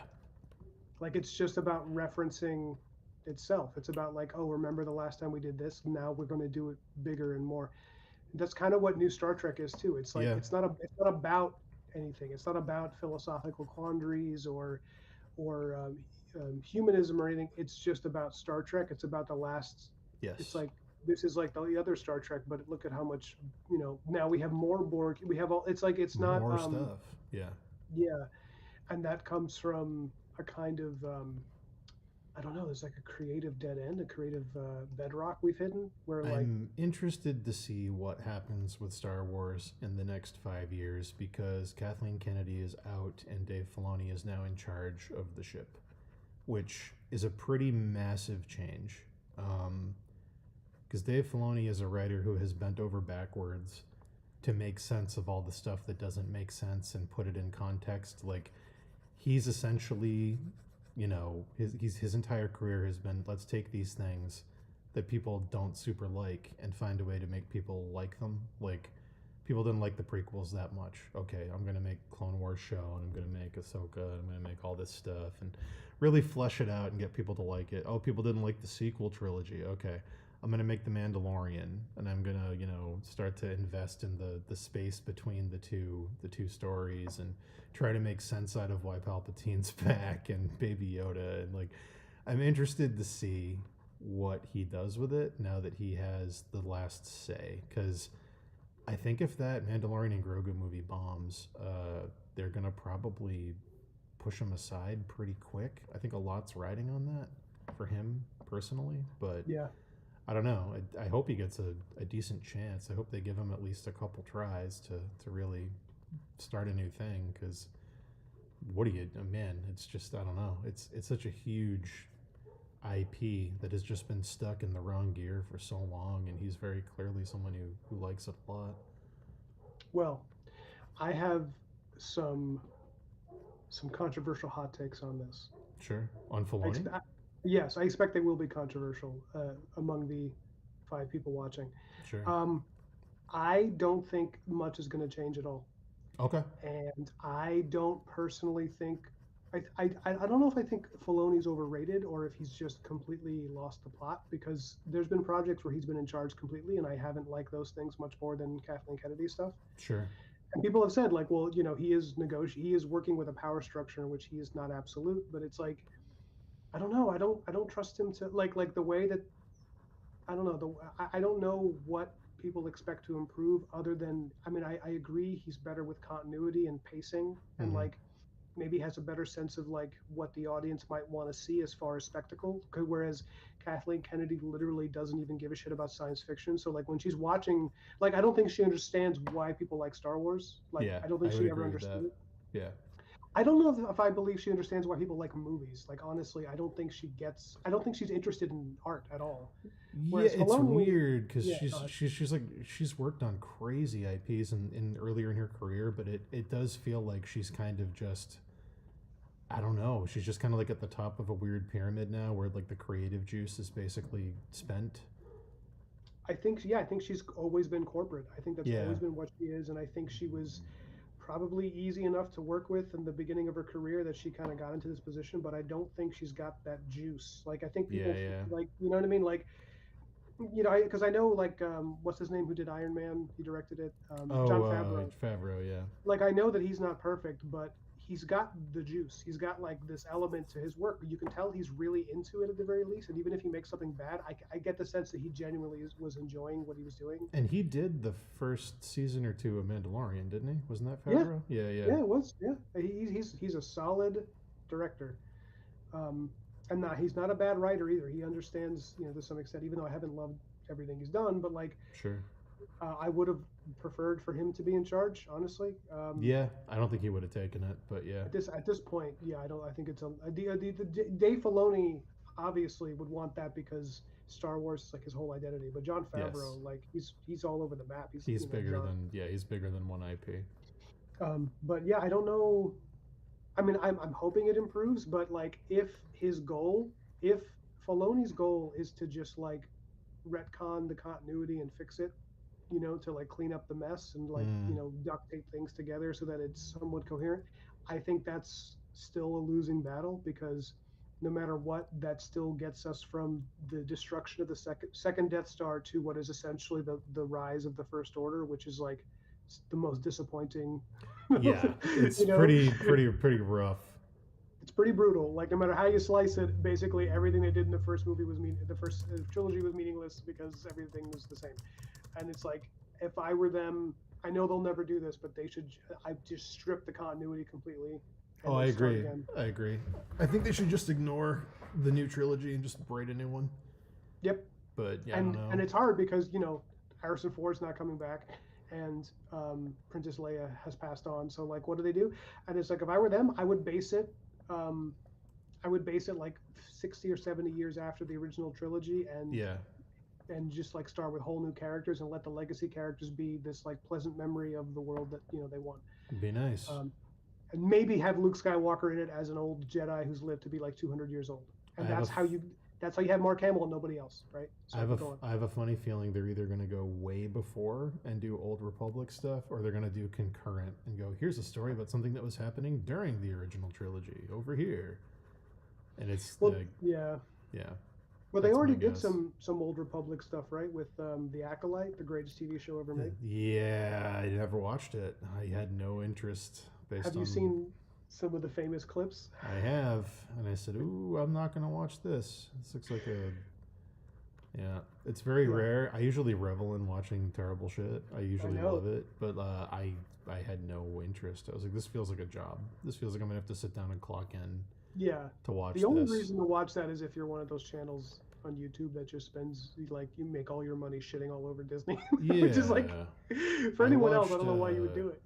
I watched Skeleton Crew out of like morbid curiosity. I was like, how are they gonna do the Goonies in Star Wars? And I was like, okay, it's like a mixed bag. There's some good stuff here. There's some not good stuff here. Yeah. At least it was something new. It was like, okay, we're doing. There's some stuff in there that physically made me cringe at how bad the art direction was, but other than that, Oh, was really? Like what?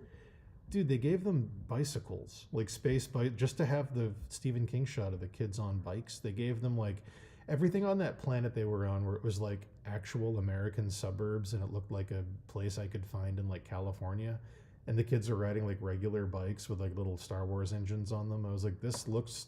I get that Stranger Things is popular, but like this doesn't feel like a long time ago in a galaxy far, far away. This feels Yeah. like I'm in fucking like Irvine or something. It's like this doesn't feel like space. This is such boring, weird art direction choices. But then, all of the pirate stuff is fucking great in that show. All the pirates look awesome. All the robot shit looks great. Yeah, so it's just very, very mixed bag. It felt like, I don't know, like I could see the different teams in real time that were developing everything. But Yeah. but yeah, I don't know. I'm curious to see where they go with it. Ultimately, Disney's gonna have the final say on everything, so that's not a huge vote of confidence, but Yeah. Yeah. we'll see. There's too much of the same personnel is there. That's why I have such little faith. But I've also been made pretty cynical by so many disappointments. So I hope I'm wrong. Um, I'm gonna wait and let everybody else watch this stuff first to tell me. I'm assuming that Starfleet Academy show is dog shit because the only clip I've seen is Paul Giamatti as an alien going. I think the line is "Payback's a bitch." And I'm like, okay, well, right off the bat, you didn't get the tone right, like Nope. immediately. Uh, Is it very funny. Starfleet Academy for this is a new Star Wars show? I It's a didn't even know about this. new, it's a new Star Trek show. It's a new Oh, Star Star Trek. Trek. Okay, Star yes, I Trek, saw yeah. what I saw from Starfleet Academy was the poster for it. Where they're all laying on the ground looking up at the sky. Yeah, Yeah. where it literally looks like it's friends. Um, Yeah. and I was Mm. like, no, no, this is not. This is not. It's going to be like it's going to be a show about relationship drama. That's like, Yeah. That's what everybody you know, wants. Everyone's best friends. well, that's why you watch Star Trek. You watch it to see the love triangles Yes, primarily. 100%. Everybody knows. Yeah. Thousand Uh, percent. like that whole thing where Picard is a Borg, and then Riker might have to kill his captain. Boring. Mm-hmm. That's another thing I love about Deep Space Nine. I guess TNG too is Yeah. how many times the characters have to just. I don't know how to word this. How many times across those two shows do one of the main characters become a murderer, and then everybody has to. By the end, everyone's like, "Well, it wasn't up to them. They were possessed or being controlled by XYZ, or a virus made them hyper violent, and now we're Yeah. all just going to be best friends again." And it's like, I don't know. Like I watched that episode of DS9 the other day where I think Garrick Garrick gets like a Cardassian only virus that makes him kill like 5 people. He like hunts them down like most dangerous game. And then at the end like by the end of it it's him and O'Brien with guns and he's like, "I've always wanted to do this with you, Sergeant. Man on man, tete-a-tete." Like, and then at the final shot is like Bashir has him in the ER and he's like, "Oh, it was a pathogen that turns Cardassians into psycho killers. He had no control over his actions." And he's like, "Oh, that's terrible." Anyway, how you feeling, Garrick? And that's it. He's Yeah. totally fine. They're all best friends again. Whatever. Yeah, that happened. Moving on. Like they never bring it up again. Remember that time you killed all my friends? Like, remember that time you brutally murdered like 6 people right in front of me? Oh, we're Um, good. why do you think that they did that? Like, why do you think that was a trope that they liked?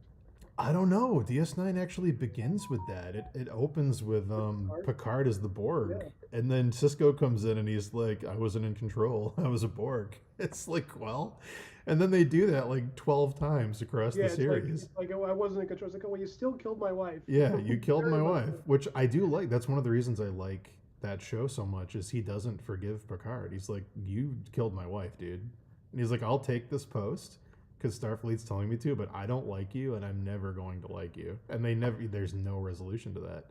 No, and I also like that Picard actually doesn't like he gets a little awkward, but he actually doesn't give him an apologetic demeanor. Like Picard is like, "Well, you're gonna do what I fucking say because I'm in charge." Like Yeah. it shows the limits of Picard's righteousness. Where like there's times where at some point he's just a prideful old man that's like doesn't like the fact that you're making him feel bad about something that he doesn't think was his fault. Mhm. Um, which is like it's nice to see a little flaw there because if he was a perfect person, he would be like extra patient with Cisco, and it's like he's Yeah. like, "I'm not patient. This is a job. You know, you lost her. We all lose people," which is funny whenever Picard says that because he's like the only person there with like no family. Yeah. Um, but yeah, no, I like that. I like that. That pilot really got me into the show. That was like it was awesome. Or like the episode with Data in TNG when he like goes rogue because like Noonien Soong hacks into him and he assumes Picard's voice and he's like 537674332 lock, and he Yeah, takes over the ship and it's like amazing. by the end of the episode they're just like, I wasn't in control. Noonien Soong hacked into my. They're like, oh, okay, no court martial, no reprimand. No, maybe we're gonna second guess having you on the helm as a person who can be hacked into and commandeer the ship. We're just never gonna talk about this. Yeah, like a guy who can single-handedly commandeer the ship. Yes, Whereas he's single and assume the voice of the captain and get through all the security. Like we're just never gonna address that. Just it's like, welcome back. we're not going to deal with the fact that you're smarter, stronger, more capable than Yes, everybody on the ship, and you like completely. single-handedly took over the ship and committed mutiny. But welcome back, buddy. It's good to have you. Like those are. Are you familiar with the musician famous on YouTube called Pogo? Oh yeah, yeah. It's one of my. I listen to Data and Picard on my Oh, okay. stream regularly. It's one of my Oh, favorites. that's right. I think you have. I remember that. Great song. I absolutely. I love. Have you seen the video? The video is Oh, it's just great. Yeah, it's fantastic. it's gold. One of. Somehow that guy Pogo, somehow he manages to in different moments look exactly like Data and then look exactly like a young Patrick Stewart. I don't know what he's able to do It's with great. his face, but it's like, The yeah, gold no, I love. the gold shiny white makeup, whatever color that is. Yeah, where he's like creepy to look at. No, yeah, I love the part where he does the Picard voice of Data reading all the numbers. Yeah, 537. Like It's great. sets the music, sets to this great beat, and at the end he goes lock. Luck. Yeah, it's fantastic. It's a great Um, video. yeah, but do you think? Okay, if you had to guess which IP, if either of them, is going to be repaired soon, do you think it's going to be Star Trek or Star Wars? I have more faith in Dave Filoni fixing Star Wars than I do in the people in charge of Star Trek fixing Star Trek. Unless, with one caveat, if they take the people, I didn't watch Picard season 3, but Mike and Jay and Rich said it was very good. If that writing team gets put in charge, because it wasn't the team that did the first two seasons, it was a new team. If that team gets given priority, then I think Star Trek will probably be in good hands and be good. But if they get ousted, and it's the guys who wrote Batman versus Superman and Lost, and I can't remember their names off the top of my head, Damon Lindelof Yeah, Lindelof, I think, and and Alex Kurtzman. Yeah, Alex. Kurtzman. Oh God. Yeah. So if Kurtzman and Lindelof stay in charge of the IP, I have way more faith in Dave Filoni. Even with Disney holding the reins, I have way more faith in that. I have zero faith in Alex Kurtzman to create anything entertaining. Yeah, Um, he is. It's amazing to me when I use because I'm a brown man, right? And yeah, I mm, know you don't know where I'm going with this, but I'm a man of color, I'm and waiting. I can't wait. I see him like putting out. I don't follow him on social media anymore because I just realized how bad he was at his job. But he would put out stuff talking about like white privilege in the industry, and I was like, brother, you are that. Like you have not Yeah. earned your position. Like don't lecture me about it when you're the guy who shouldn't be at the job he's at. Like you literally Yeah. you nepotized your way. He's a terrible. He doesn't even like. Do you know why?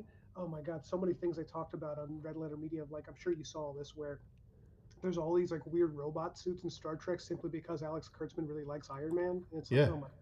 Yeah, it's like those nightmare stories you hear about the Kevin Smith Superman pitch, where he's like, "What's the most dangerous predator in nature? It's a spider. Put a spider in the movie because I like it as a producer." Yeah. Oh, I love those stories. I don't know how much of those stories I can believe because I think Kevin Smith is he's a very like he's a big fish kind of Yeah, storyteller.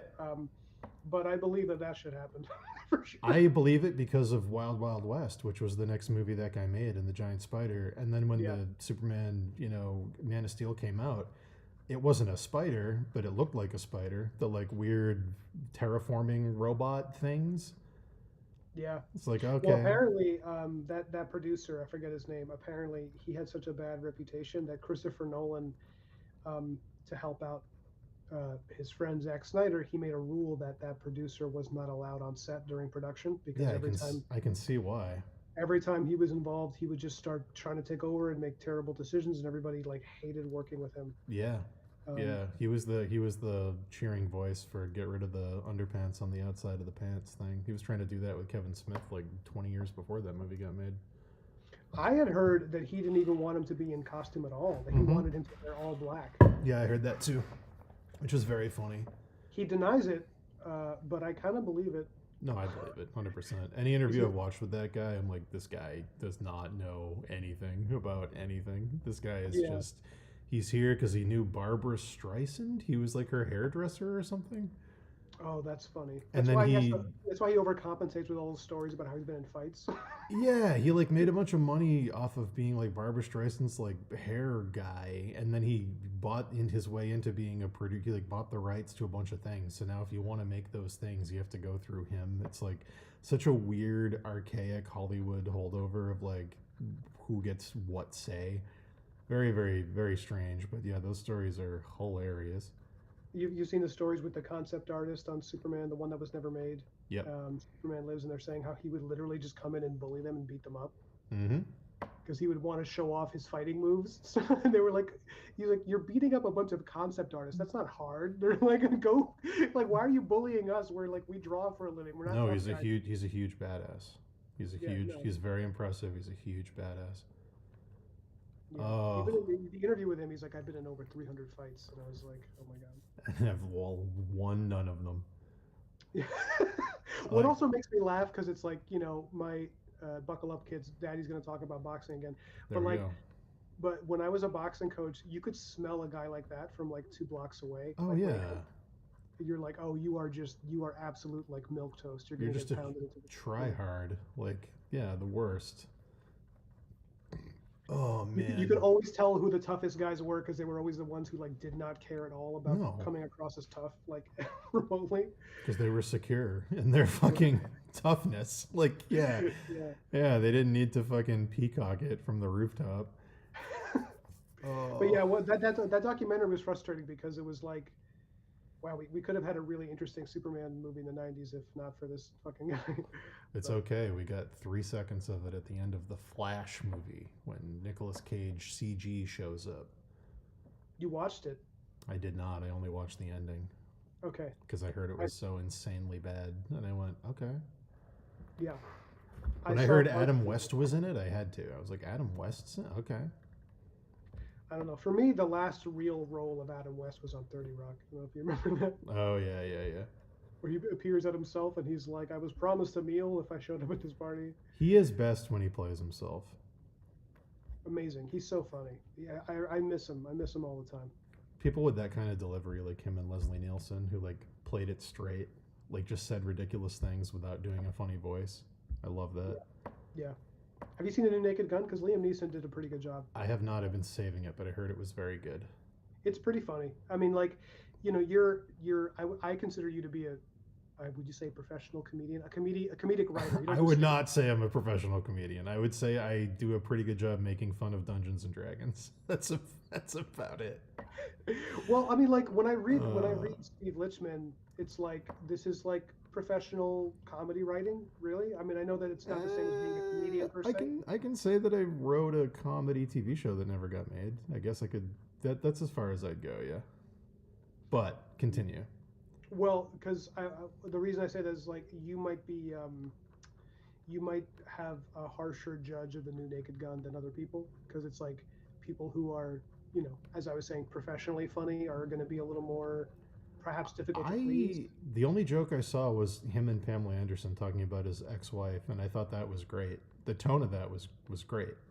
I don't remember. Can you tell me what that's Oh God, what was the joke? It ended up being like a football joke about like what position or something, and he made like a, I can't even remember what it is, but the deadpan reaction of Pamela Anderson, like that's the thing they nailed, is that both of them are acting like they're in a drama. Yeah, no, it's parts of it genuinely like I was cackling like crazy, like where he's in the interrogation room. I think it's in the trailer where he says, it says here, according to your record, you did 10 years for man's laughter. He's like, that's Yeah, because that's manslaughter. He's like, must have been a hell of a joke. yeah, Um, it's just cute, stupid jokes like that. yeah. It's Like kind of great. Zucker Brothers esque. I don't But yeah, think yeah, I I thought it don't was think charming. I don't think anything will ever top the $20 bill scene. For me in anything. That's probably the funniest joke I've ever seen on screen in anything.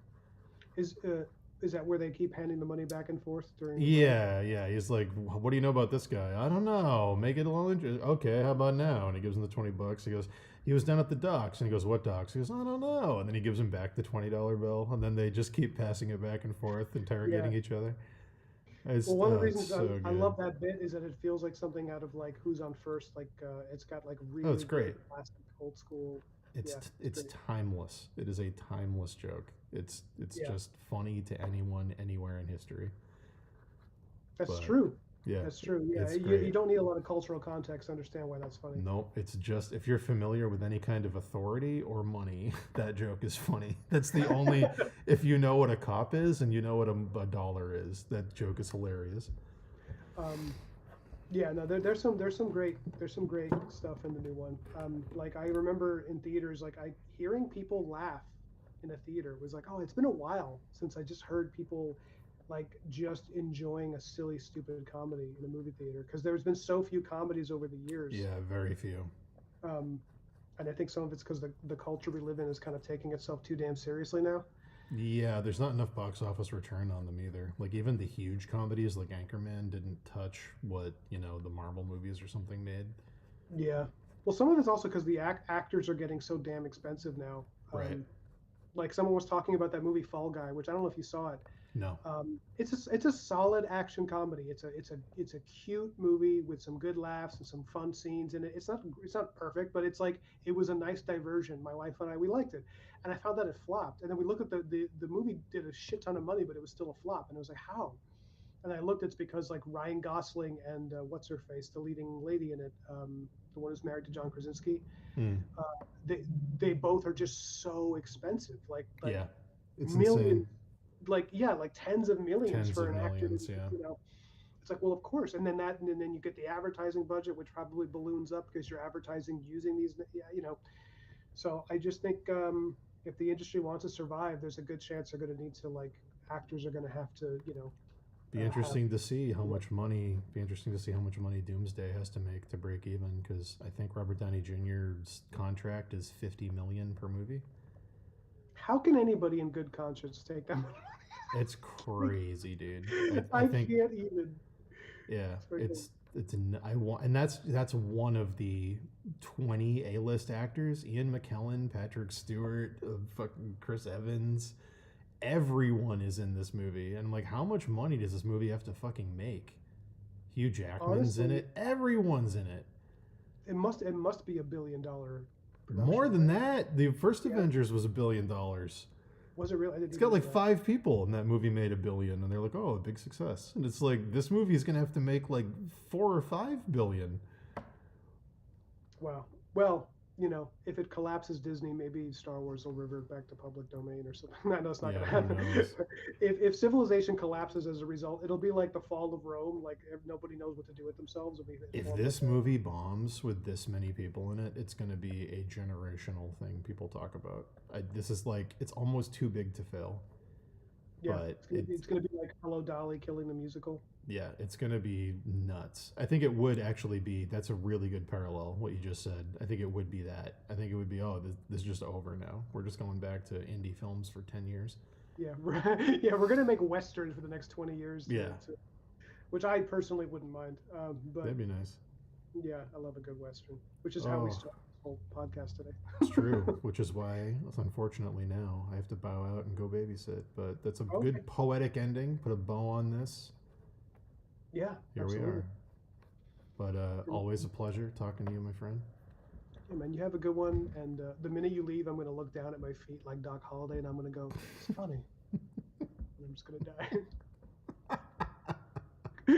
If you gotta go, that's the way to go. Go like Kilmer. Yeah. Absolutely.